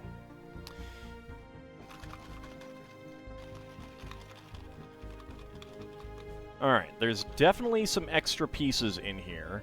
I don't hear anything large, so I am going to go with the Gamer Girl. Alright, so let's get the scale. So my guess is the Gamer Girl, and so we're looking at 17.71, but these numbers have been consistently under 17.68. Okay, so it is not going to be the Gamer Girl by weight.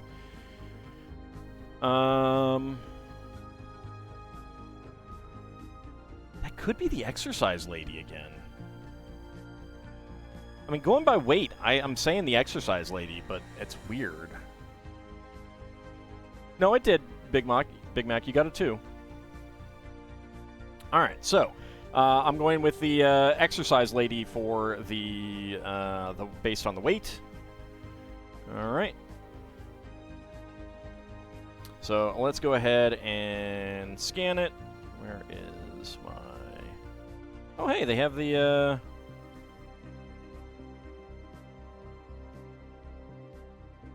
They have the next one available. All right, let's see.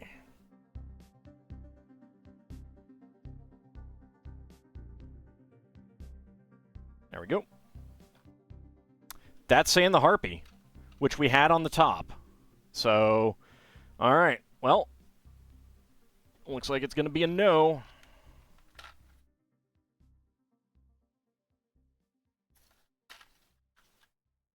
Yep, that is the Harpy. That is weird. Okay. They are definitely,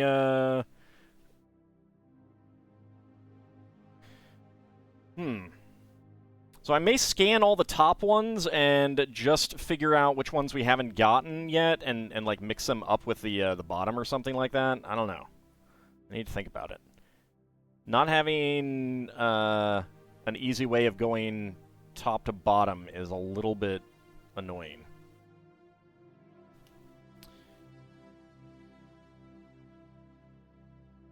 Now that was way underweight compared to that. So I don't know what's going on.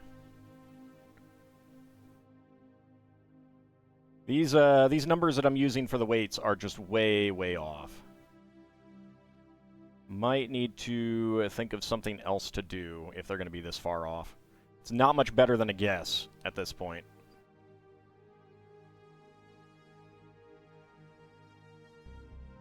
Need a GIF minifigure?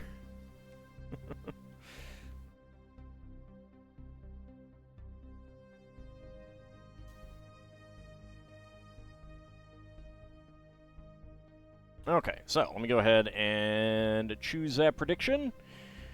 Choose the outcome, and the answer was no. Complete that prediction. Okay. Alright, Preskitch getting all of the hams there. Very nice. Lord Canis, Kinshear, Iceoven, Dracophile, and Big Mac going for yes with weight. And Bahamut, Shield of Hope, Doc Necrotic, and Lel Bunny all going for yes with a guess. Alright. Wonder why the weights are off? So, part of it is the my guess is that it's the glue of the box. I think when they went to the other group, you know, the having the matrix codes on it, they probably started using less glue. It's the only thing I can think of. Because the numbers were not this bad with the last set. And I'm pretty sure that the numbers that I'm using here, they're based on the very first batch that was released. Well, I did just toss one away. But I can't really check the that too well. It does have Wolverine claws, yeah. We have gotten one of these already. Oh, actually, you know what? I need to... I don't think I marked down that we had a second Harpy. I did not. There we go. Got that marked down now. I mean, different amounts of glue are used on from box to box. Like, that's kind of normal. Because it's just like a timed squirt. What else is used that leg mold? The Satyr has used that. The Aarakocra coming up is going to use it. Let's see. You would have liked the claws to be black? I just don't like the claws at all. I don't like the claws on this. I don't like the claws in general for actual minifig claws. They're too big. I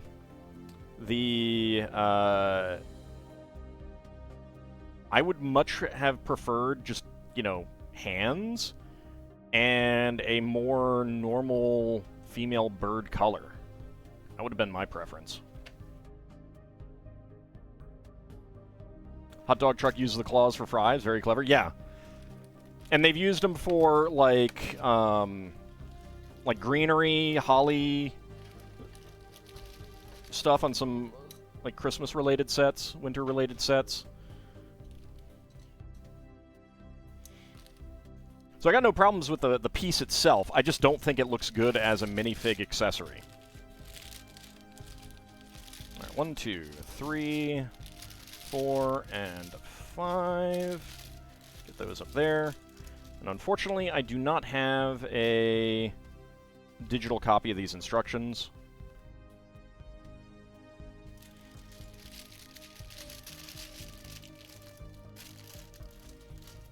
I don't think the gold claws are lazy.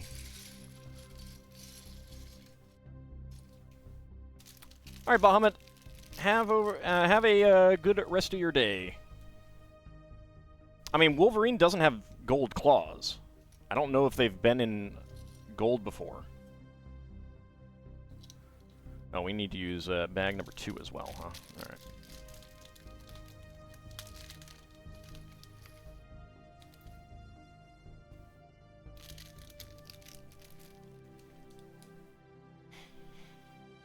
I mean, they're fine for Wolverine. Like, how else are you gonna, you know, do that? But I kind of think that as a minifig accessory, keep it to Wolverine or something like that. You know, like, you could do that with, like, Vega if you were doing, like, a Street Fighter accessory pack. Nope, he has silver.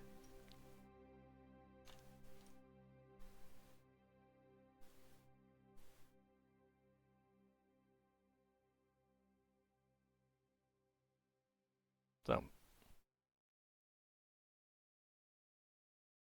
they may have used gold as accessories before, but I mean, not like as decoration, but not as minifig accessories. I don't think. I shouldn't say that actually. Now that I think about it, because they could be in something like Monkey Kid or Ninjago, for all I know.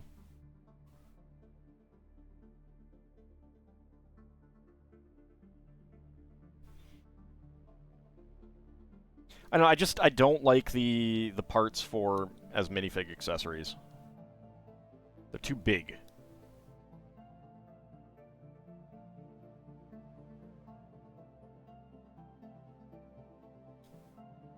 And like, I like purple, and I like getting purple minifig pieces and stuff like that. I just would have preferred like an actual brown harpy. I just think that that's how I picture them in my head. So, thoughts on Dreams? I think that they are good toys. They have really good pieces. I'm really excited for some of the sets coming out later this year. We're getting a Dream Witch kind of character, and like evil versions of some of the other characters. So the girl with like the kind of translucent purple hair, there's black and pink version of her hairpiece, which is just awesome. It looks great. I'm excited for that. I'd love to, I really want that. And there's a black and pink crow, where the pink is like trans pink. That looks great. But I don't know that they're selling very well. Let's see, that goes like that. I mean, people have been saying that they're on deep discount on online stores a lot. I did ask at one of the LEGO stores, and they said that they're selling well. So they could be selling really well at LEGO retail and online, but not selling very well at general other general stores. I don't know. It's probably not something that I'll get a lot of, because it is mostly for play as opposed to display or building. And that's not as up my alley as other things. But I think they're really nice. A lot of inventiveness and good thought goes into them. And I really hope that they're doing well. And I hope that what people are seeing and saying that they're not doing well is really just confirmation bias and stuff like that.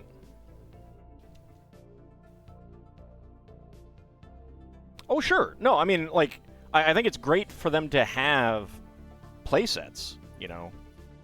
I think that to a certain extent the display culture of LEGO is a negative.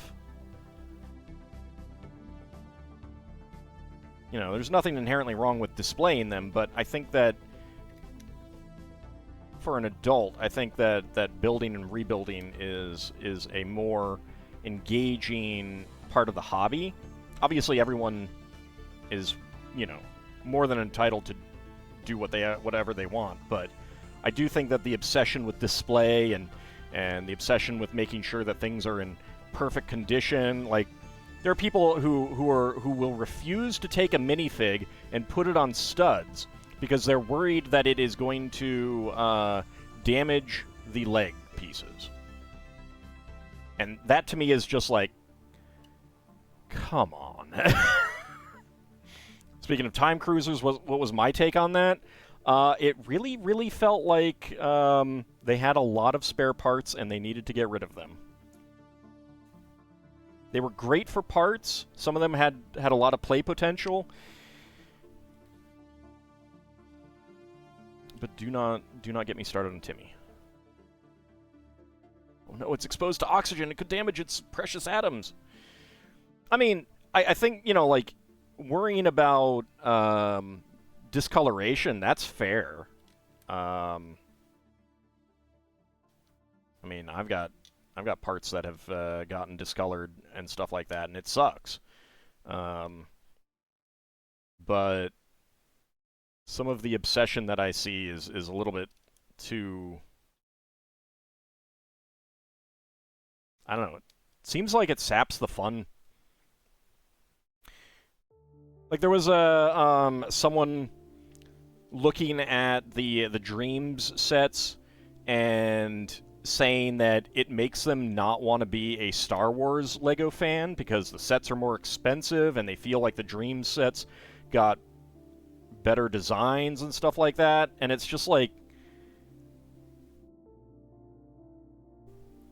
maybe you're taking the Star Wars part too seriously.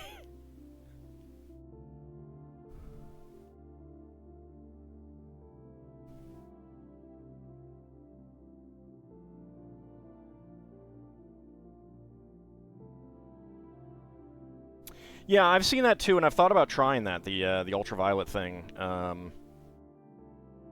You need to use peroxide too, specifically. Like it's soaking the parts in peroxide and leaving them either in direct UV light, like getting UV light bulbs, or putting them out in a sunny place to get natural UV light. But it's UV and peroxide that does it. And people do that, I think people were inspired by things that people do to get, like, discolored old game consoles back to nicer appearances. And I've definitely thought about trying some of that.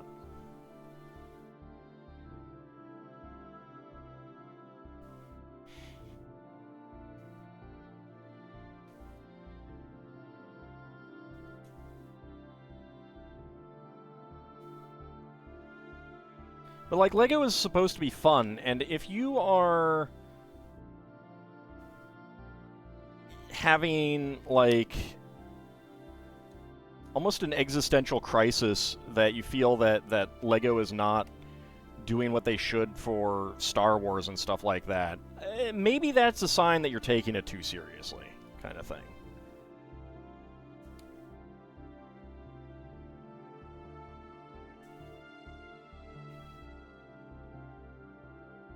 Like, I totally understand people who don't have, like, necessarily a super positive view of LEGO as a company. I mean, they are a company. And I totally get being, like, I am essentially a fanboy of the company and the product. A LEGO evangelist, if you will. But LEGO's a lot better than most other companies. Like, honestly, if there's some issue with a Star Wars set, my inclination is that it's either going to be a totally innocent situation thing, like, why did they use piece A rather than piece B? And my response to that would generally be, there's probably really good reasons for it, and it's probably related to, like,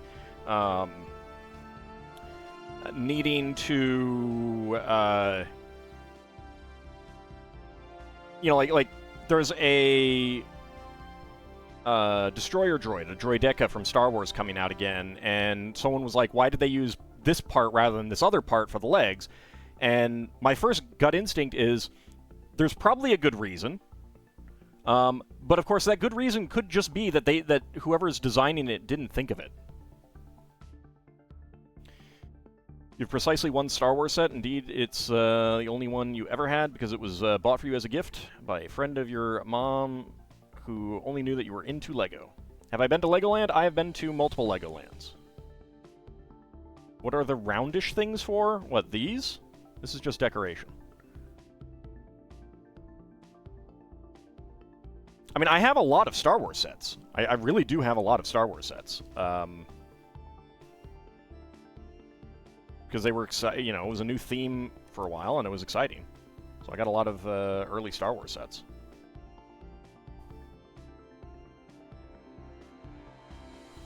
I've been to Legoland, California in Carlsbad. I was there for opening day. And I have been back. And I have been to Legoland Billund. Yeah, it's like woven wicker here, kind of thing.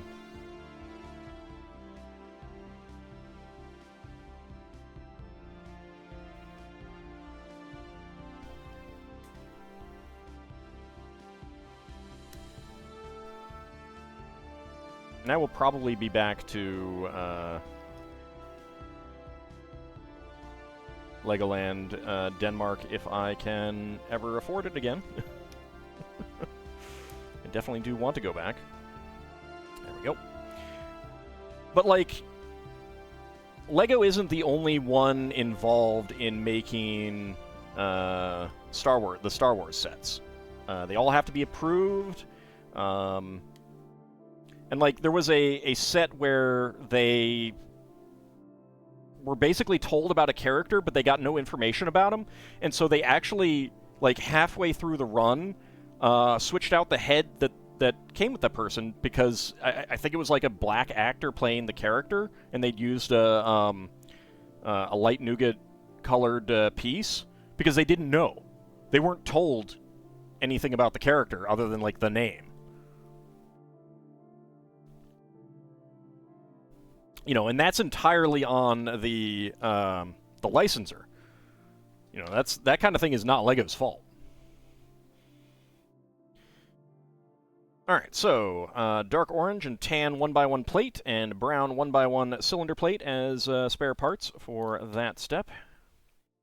So I'm generally going to assume, like, you know, a lot of these things are going to be coming from licensors in terms of, you know, what they are allowed to do, what they, you know, if there's some weirdness about a set, you know,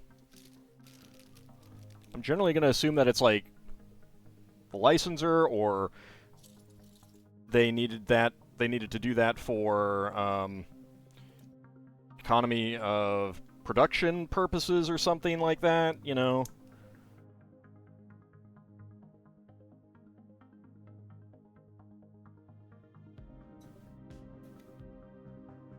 Like, a lot of people are like, Lego's a profitable company, ergo they can do all these things that I think they should do. And it's like, it doesn't work that way. It really does not work that way.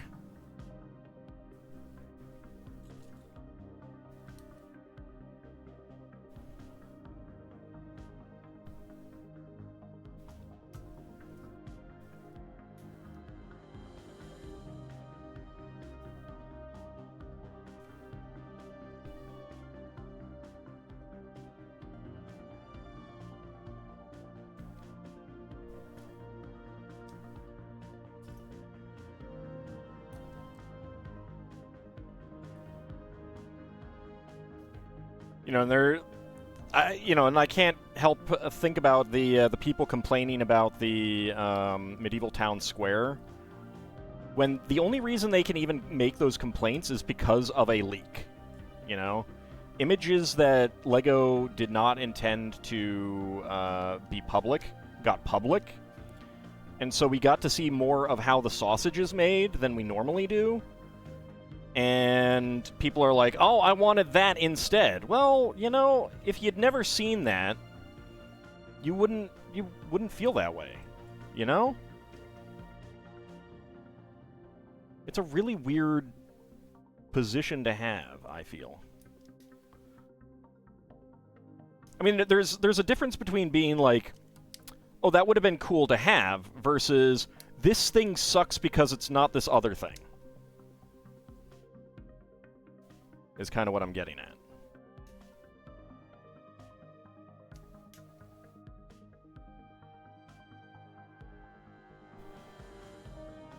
You know, it's kind of like a look at things in their context, and the context is that was a prototype that was never going to be released as is.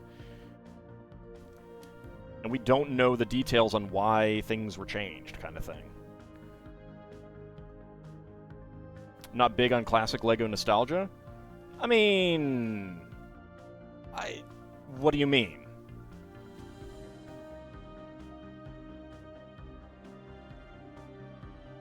I'm very nostalgic towards classic sets.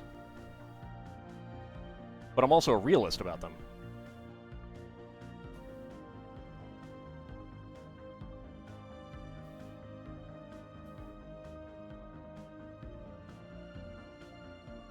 I mean, I just don't have nostalgia for Rock Raiders. I'm not going to say that they're terrible or anything like that. And I, you know, if you like them, awesome. I certainly have a bunch, and I don't dislike it.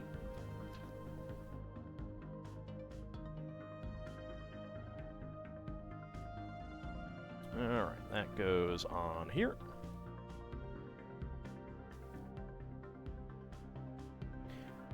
But, like... Actually, nope, that doesn't go there. I can recognize and hold two concepts at the same time. One, I love the aesthetic of old Lego. Two, modern Lego is better.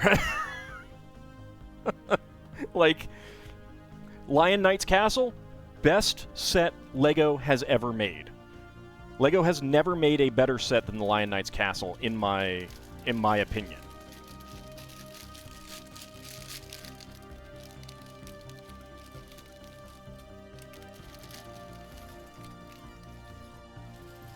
Would I like more classic castle sets like that? Absolutely. I mean, that's one of the reasons why I was so excited about the Town Square. Do I think that they sell well in the modern market? No, I don't. Like, do I think that Lego could do Classic Castle as a kid's toy today? I don't think so.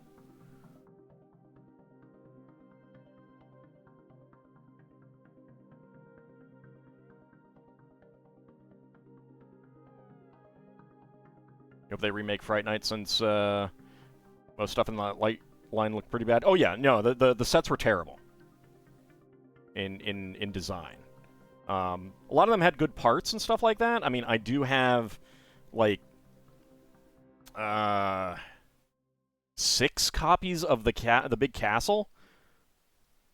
I got them on pretty steep sale, but like, it's a bad castle set. It's got good parts, but it's a bad castle set. You have a lot of sets that you're very fond of, but you find that hard logic to fault. Although you might rank one other as highly as the Lion Knight's Castle. So, I mean, you know, and again, like, it's my personal opinion that is the best set that Lego has ever produced. And if someone was like, I can see where you're coming from, I feel that such and such set is actually better, then I'm going to be like, yeah, no, I totally respect that point of view, kind of thing, you know?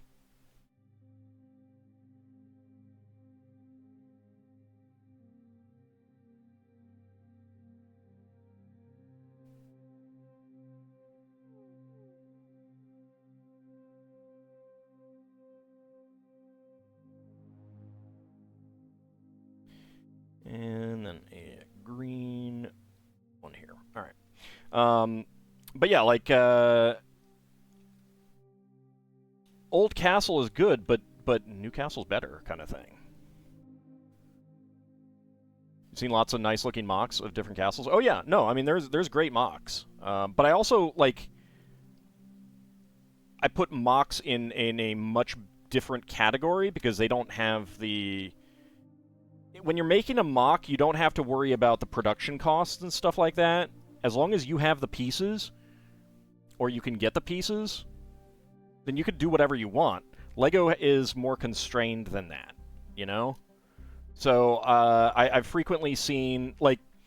And someone else made a good joke about this, where they get a kick out of seeing people be like, oh, this mock is so much better than what Lego produced, and the thing is like, it'll fall apart in a stiff breeze. Because again, Lego needs to also make sure that their sets are sturdy and will stand up to the rigors of play and display and pets and things like that, that someone who is making a mock does not need to worry about. Lego's best sets are all nature settings.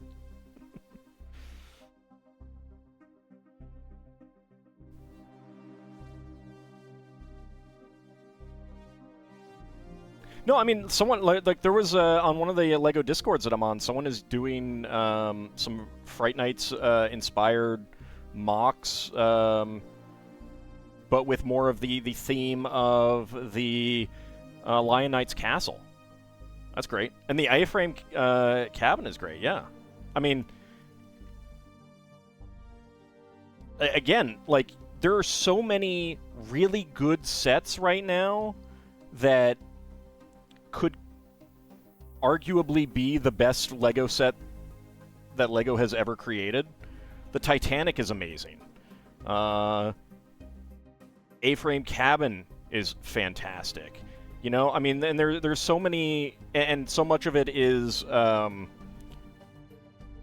personal preference. And at the same time, like, it's just undeniable that they're so much better than the stuff that we had as a kid, other than nostalgia kind of thing.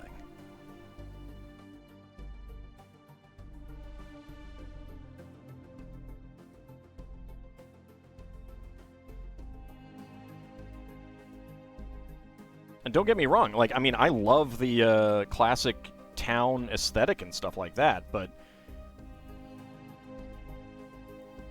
it's like, you know, a different thing. It's like comparing Picasso to, you know, artists who do book covers. You know, you're doing different things with that. Let's see. Okay. Yeah, those are correct. All right. Oop. 1 to 1. That is correct.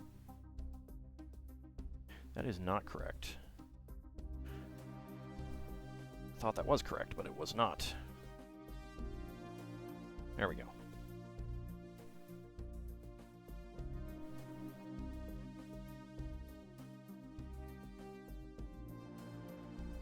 You'd probably go for what's called neoclassical, where you have classic style aesthetics, but with better building techniques.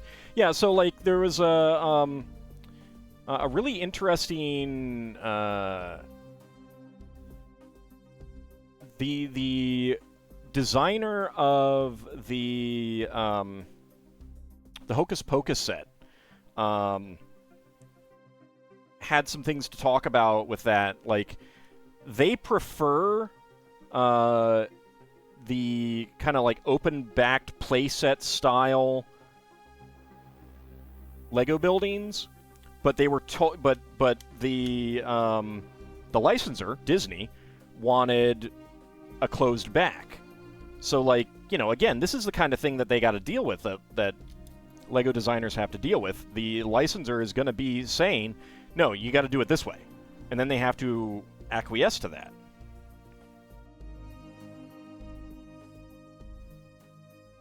But at the same time, it's like, you know, there are some people who just really do not like open-backed buildings, and yet open-backed buildings have a definite, like, they serve a specific purpose, you know? They're much better for play.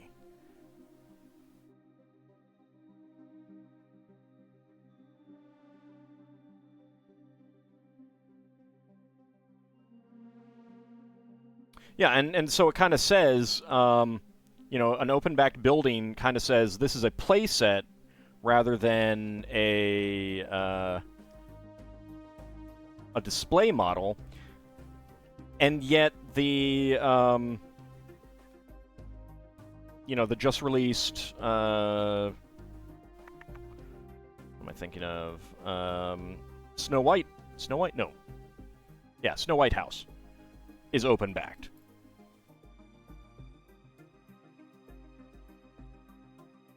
But, you know, that could easily be different people at Disney are the ones who said, do it this way, kind of thing, you know?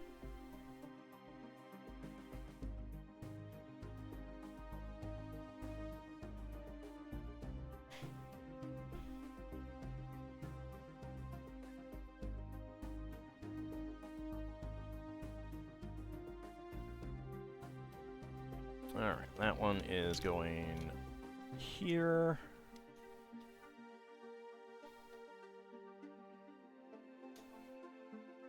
Right, I need to get a red one right there.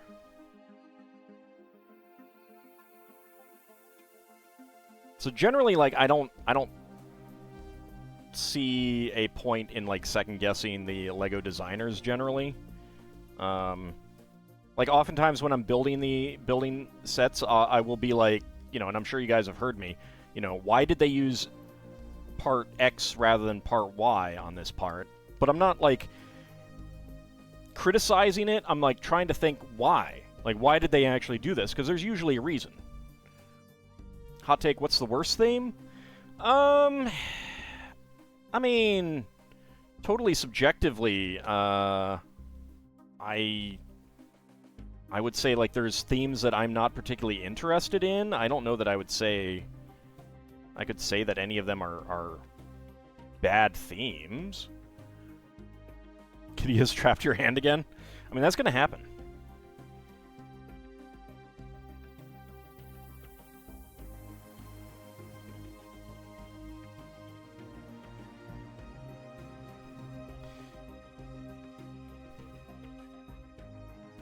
Like, I'm not a fan of mini dolls, but they obviously have their market, and it's a market that is doing quite well. Like, there's a Sleeping Beauty set coming out that is mini doll. It's going to be the prince versus Maleficent as a dragon. And there was a leak about a minifig version of that, and I was super excited for that. I'm substantially less excited about the mini doll version, because I was looking forward to getting the actual minifig parts. But if it sells, I mean, hey, it's not my problem. I mean, I have less interest in it, but if it does well, whatever. In an alternate history, Paradisa would have sold buckets and minifigs would happen instead of mini dolls. I don't think so.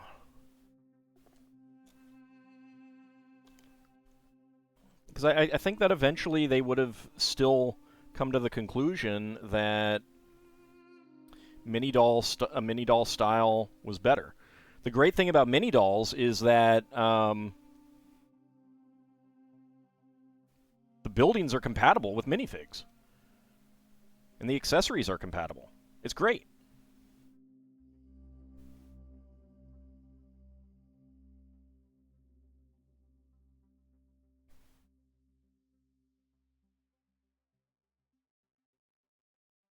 Like, Friends sets are absolutely amazing. They have some of the best designers outside of, like, the 18 plus line.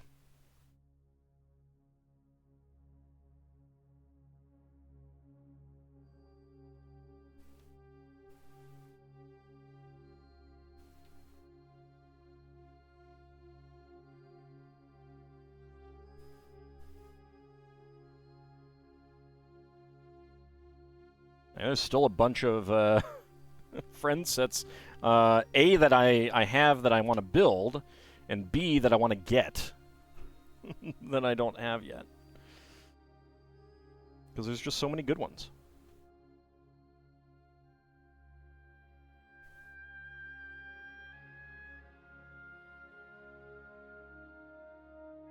Like, if you mean historical themes as well for bad ones, like, there's definitely ones that I never really cared for. And I'm not a big Technic person these days.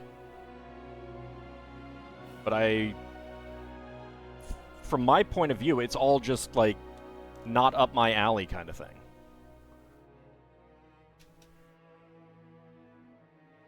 Alright, that looks like that's about it there.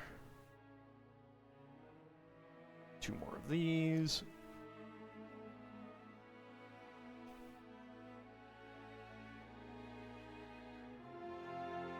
Get our little ladybug here.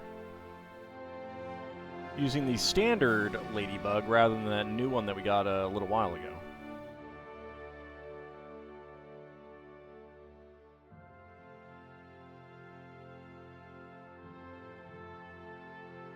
Yeah, see, that's what I was kind of saying. Is I think it was fairly inevitable, just because those are more attractive to girls and some boys too, of course. I mean, one of the reasons why they changed the coloration on the packages was to make it more ungendered,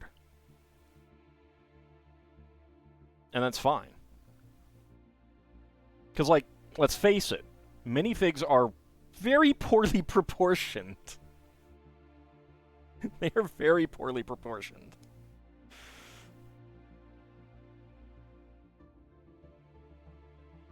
It's not a bad thing. It's just the way it is.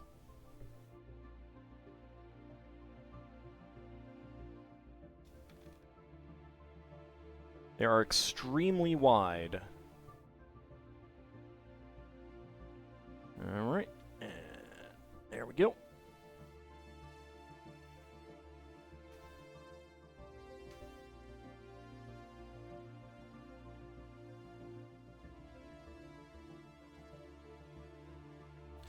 I mean, the thing about the mini dolls that's so good is that, unlike Belleville and Scala, the stuff is at the same scale. So, a kid who likes mini dolls but really likes, the town sets, can get those town sets, and they generally work pretty well, vehicle seats accepted, with mini dolls, and vice versa.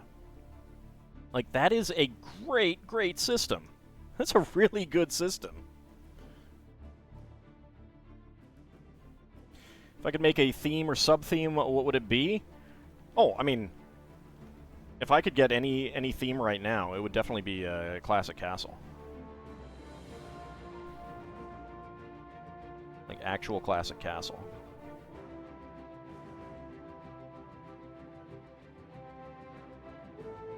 Like, if I could wave a wand and have kids buy anything that I decide, like, buy a single theme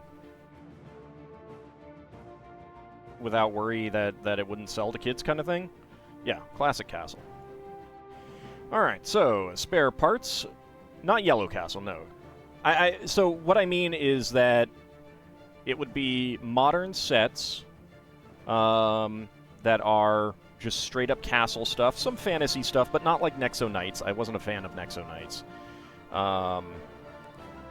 You just have castles and siege engines and town, medieval town sets and things like that. Stuff to make a medieval castle area thing. Stuff like classic castle, but with modern building techniques for kids. So you get lots of minifigs and stuff too. Alright, so we have friction half pins in dark gray and red, a green angle connector with stud, a yellow half bushing, bright green carrot top, lime green 1L beam, red 1x1 cylinder tile with ladybug printing, and a light blue flower plate. Like, the thing that I liked about Nexo Knights, and I didn't get enough of them for it, were the accessories. But in terms of the sets, they felt like space sets to me, as opposed to castle sets.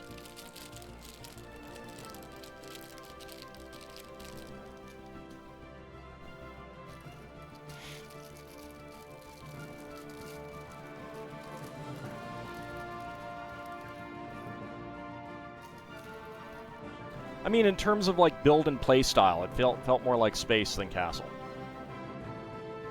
To me. That's all I'm saying. Alright, let's see. Get this on the back here.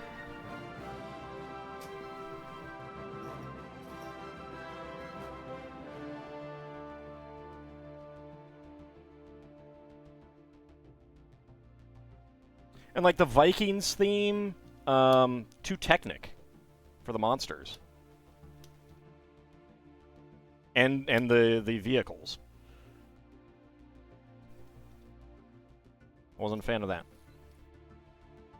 So I didn't end up with many of them. A little bit disappointed by that, but... Oh, actually, nope. That goes right there.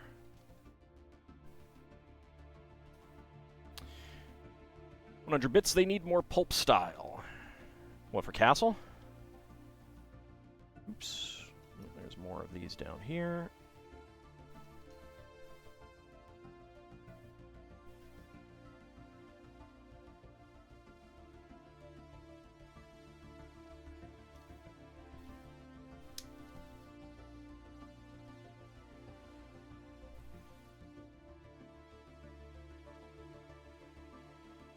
You enjoyed that 3-in-1 Viking ship? Oh yeah, yeah. That Viking set is way better than, and the Viking village. Haven't built it yet. I need to get to that.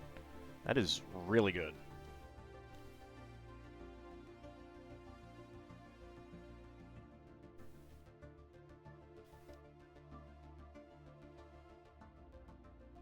We will get to it eventually. I have been meaning to get to it.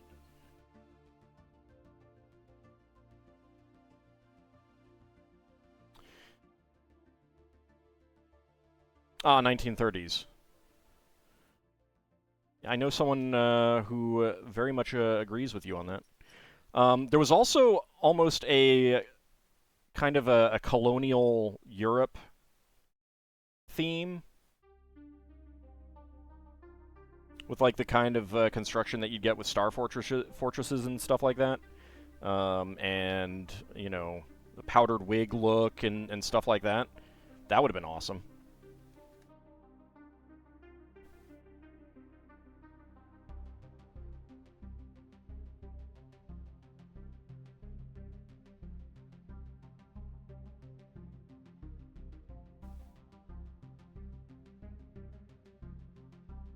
Okay, actually, I take it back about Classic Castle, because I got a lot of castle stuff, and of course we got the Lion Knight's castle and blah, blah, blah. If I could do any theme, the theme that I would do, and like have it ensure that LEGO, that it sells, would be ancient. An ancient theme. Greco-Roman, Mesopotamian, something like that. Any of those.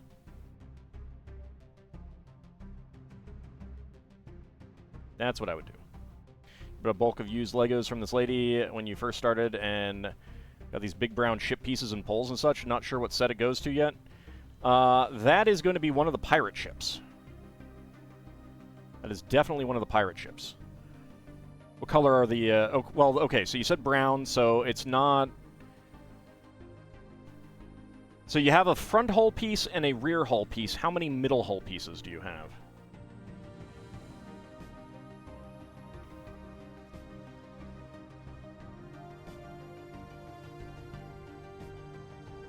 Yes, none. Alright, probably... Did the Caribbean Clipper have one? I think the Caribbean Clipper had one. Might not have had any. It might have been the Caribbean Clipper. Did you get any fabric sails?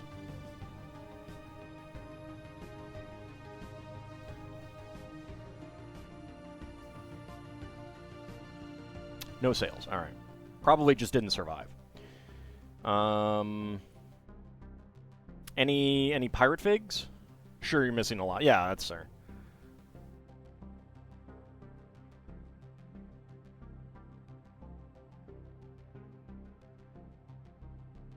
I'm really good at identifying sets based on a handful of pieces.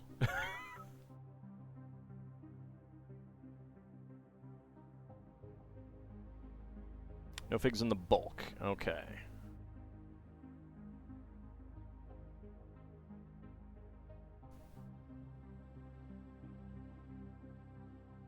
Any decorated pirate flag pieces? 150 pounds for like 400 bucks. Yeah, no, I mean, that's... That seems, like, all things considered, just getting a bunch of pieces... It's not too bad of a price, I think.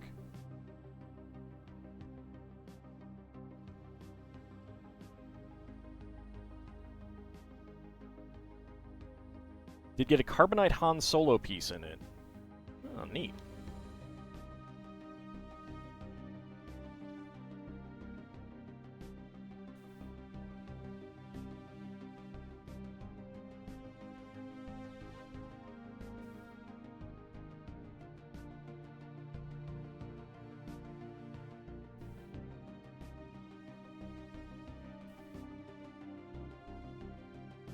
Trying to think of other pieces that could help identify that. Do you have any idea on the general age of the parts? Like, did they say, yeah, we got these in the 80s, we got these in the 90s, we got these in the 2000s?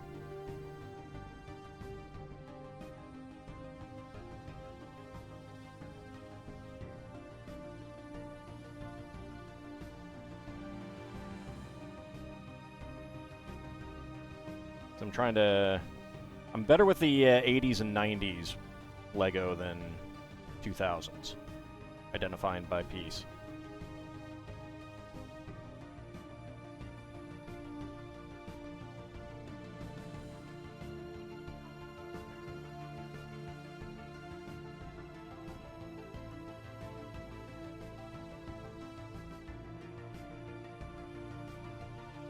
Yeah, but I mean, like, it could be from, you know, some lady. They were around, kept them for the grandkids, and now the grandkids are old, and blah blah blah, kind of thing.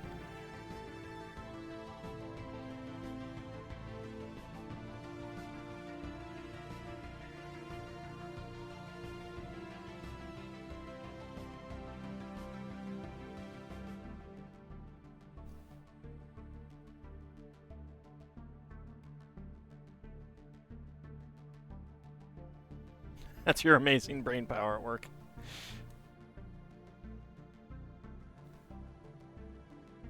I actually like trying to figure out...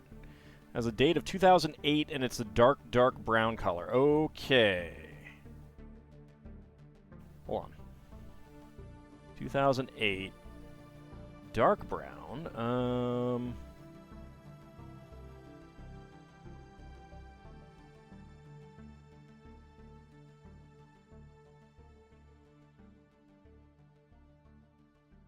Because I think there were pirate sets, but dark brown I'm not sure about.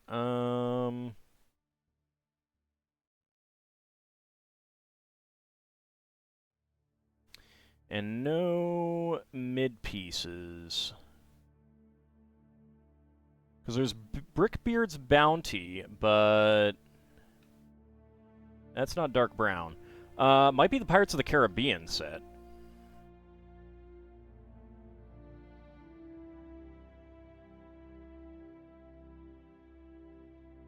When was that out?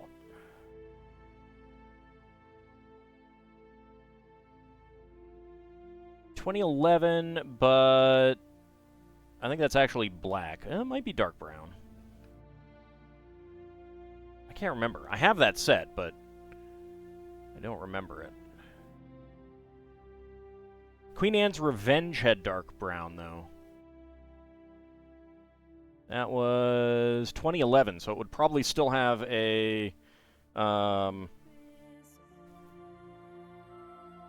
I'd probably still have a 2008 print on it, but both of those would have had center sections. Which, of course, obviously, if the lot isn't intact, like it's, you know, missing a lot of parts and stuff like that, oh,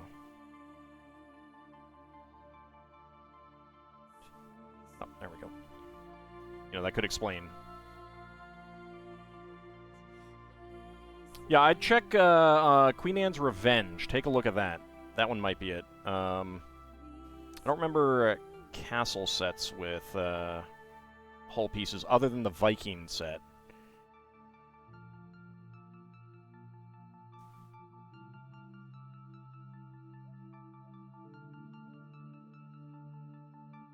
But I also wasn't getting those castle sets as much.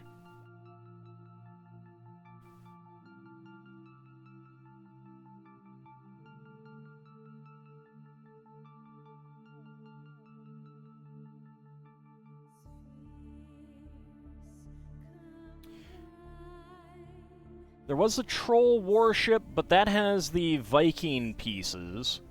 That would have been 2008.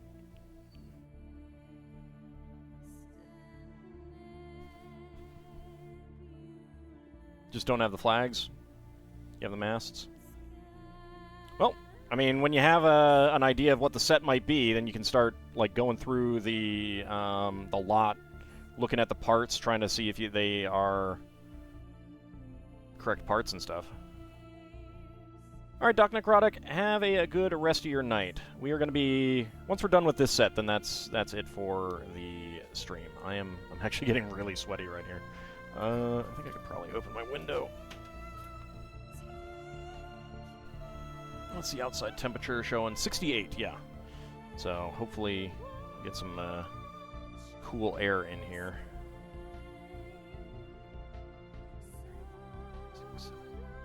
Yep, alright, so I gotta spread these out a little bit more. Dark Brown Imperial Flagship Pirates, Metalbeard's Sea Cow, Pirate Ship Ambush, Queen Anne's Revenge. Okay. More than I thought in Dark Brown, then.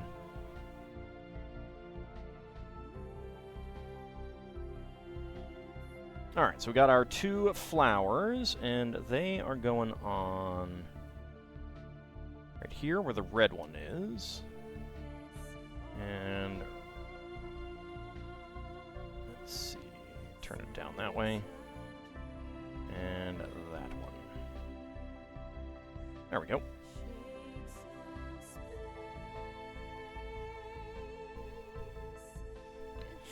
Okay.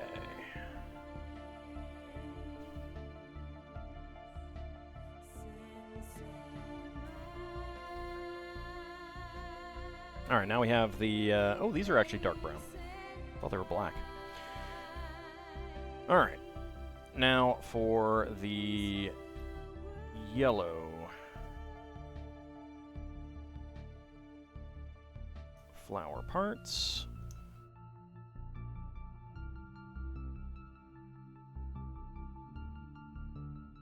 That's bright yellow.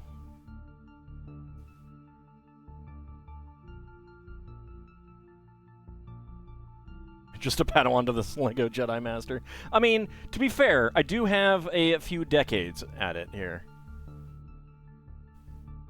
It isn't one of the big prow pieces with the... it's one of the semi-big ones that you stack in layers. Oh, those! Right, I forgot that they did that.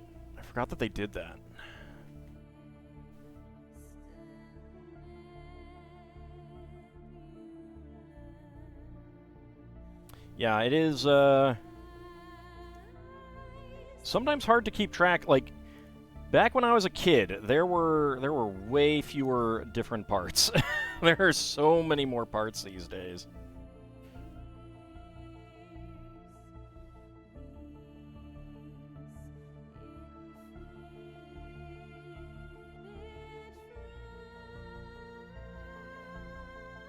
Top results were Bricklink, yeah. Bricklink is very good for, like, not just for, like, buying and selling, but it's really good for just figuring out what you got, kind of thing. With their, set inventories and stuff.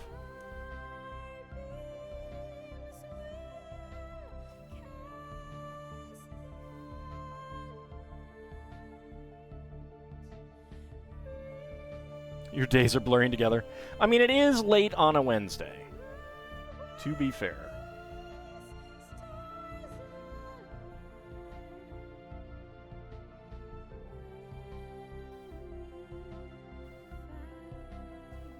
To be fair.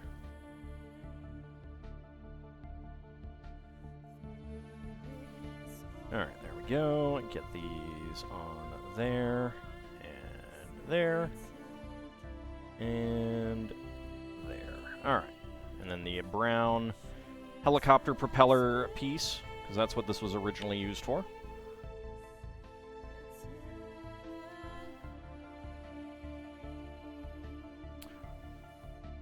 Came with some of those old Lego wheels with the wire axles and one of those old pieces with big heads.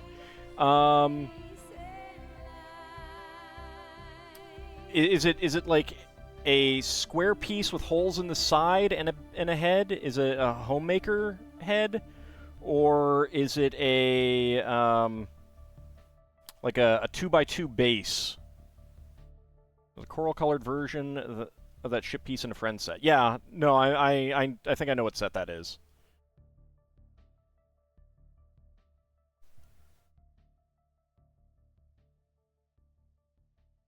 Square with big head. Okay, blue square. But does it have holes in the sides, or like articulated elements that twist on the sides? Because that would be a homemaker figure.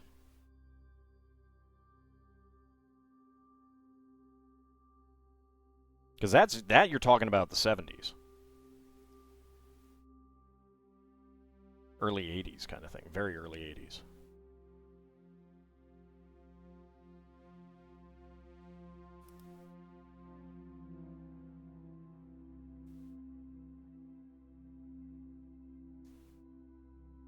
Heck, I'll go ahead and let me pull up a homemaker set.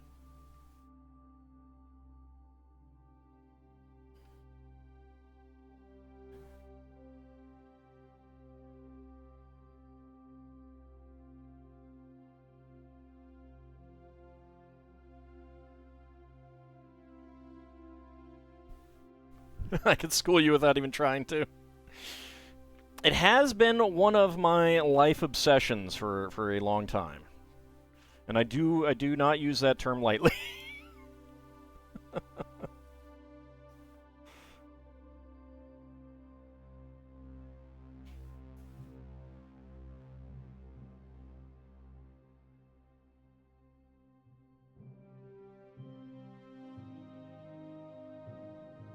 No, that one has a minifig in it.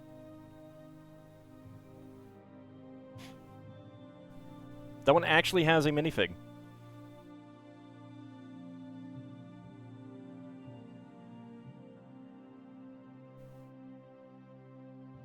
The minifig is a baby. No, 79. There were town sets. There were castle. The castle. The yellow castle is 78. Space is 79. And there were town sets, of course, as well. But you are looking at the very beginning of the standard minifig as you know it today, which has not changed much at all.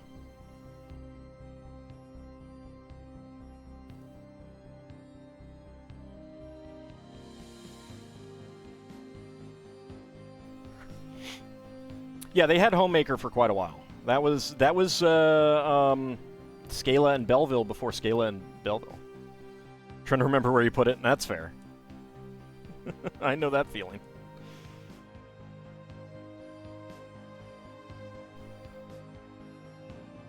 Alright, where is... Ah, there it is. Underneath the instructions.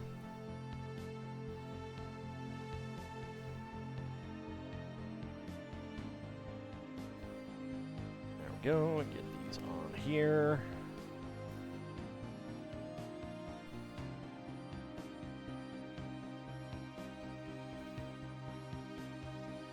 I mean, if you can't find it, you can always mention it next time you're in the stream.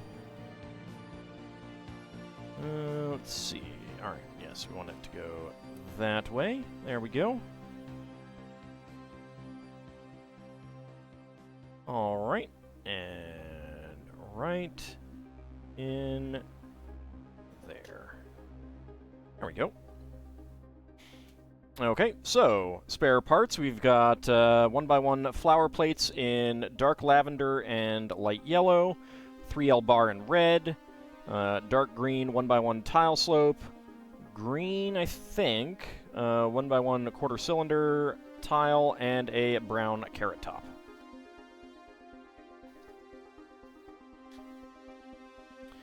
There we go, and that is the flower trellis, and it has a little hook for hanging on a wall, which is kind of neat.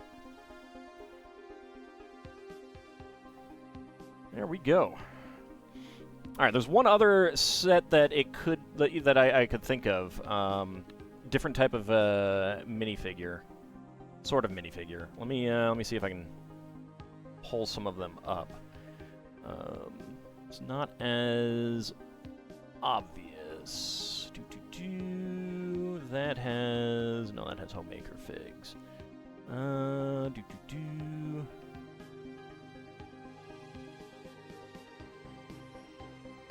If I can find it real fast.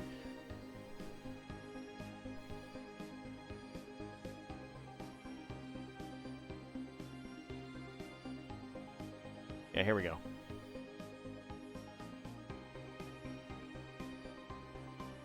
So these are just basically a square base, like 3 bricks tall, give or take, 2 bricks tall, and then a head on top, and that's all it is. Those were my first figs. Those are the real basic little kid figs. See from the bathroom set that the design of Lego jars hasn't changed in 45 years? Nope. Pretty much not. That set is a fun one, though. Like, I do not actually have any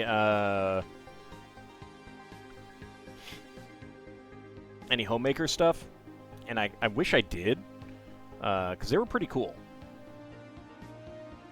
Like the chrome, the chrome spigots, pretty cool. I like that. Those are some shiny faucet pieces for the 1970s. Oh, yeah, I know. I wish I had them. I love those faucet pieces, like the design that they have for them. They had them in the space sets with blue bases. Do you have a piece that has that girl's face on it? It's just the face, but the other piece is still working. The living room set looks nice. Yeah, the homemaker sets are pretty neat. They were pretty neat. One of them accepted.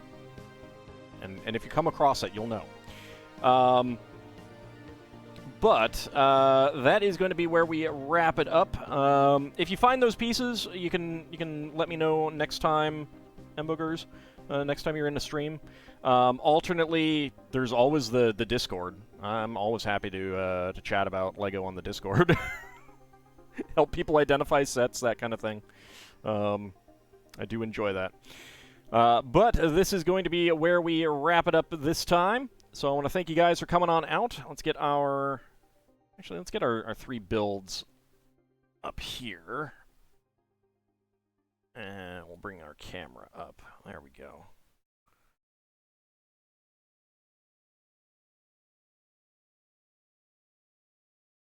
Okay, that is really bottom heavy. It does not want to.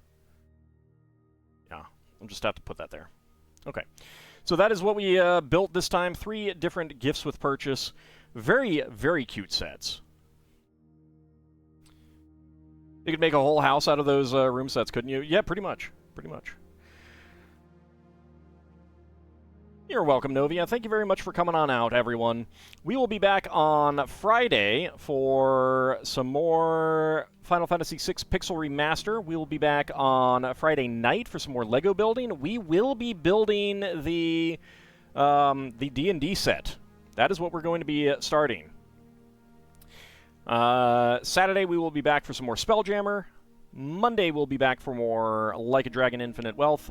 Wednesday, we will be back to play Castlevania 3, I believe, for the NES. And Wednesday night, we will be building something else. So thank you very much for coming on out, everyone, and I shall see you next time. Have a good night.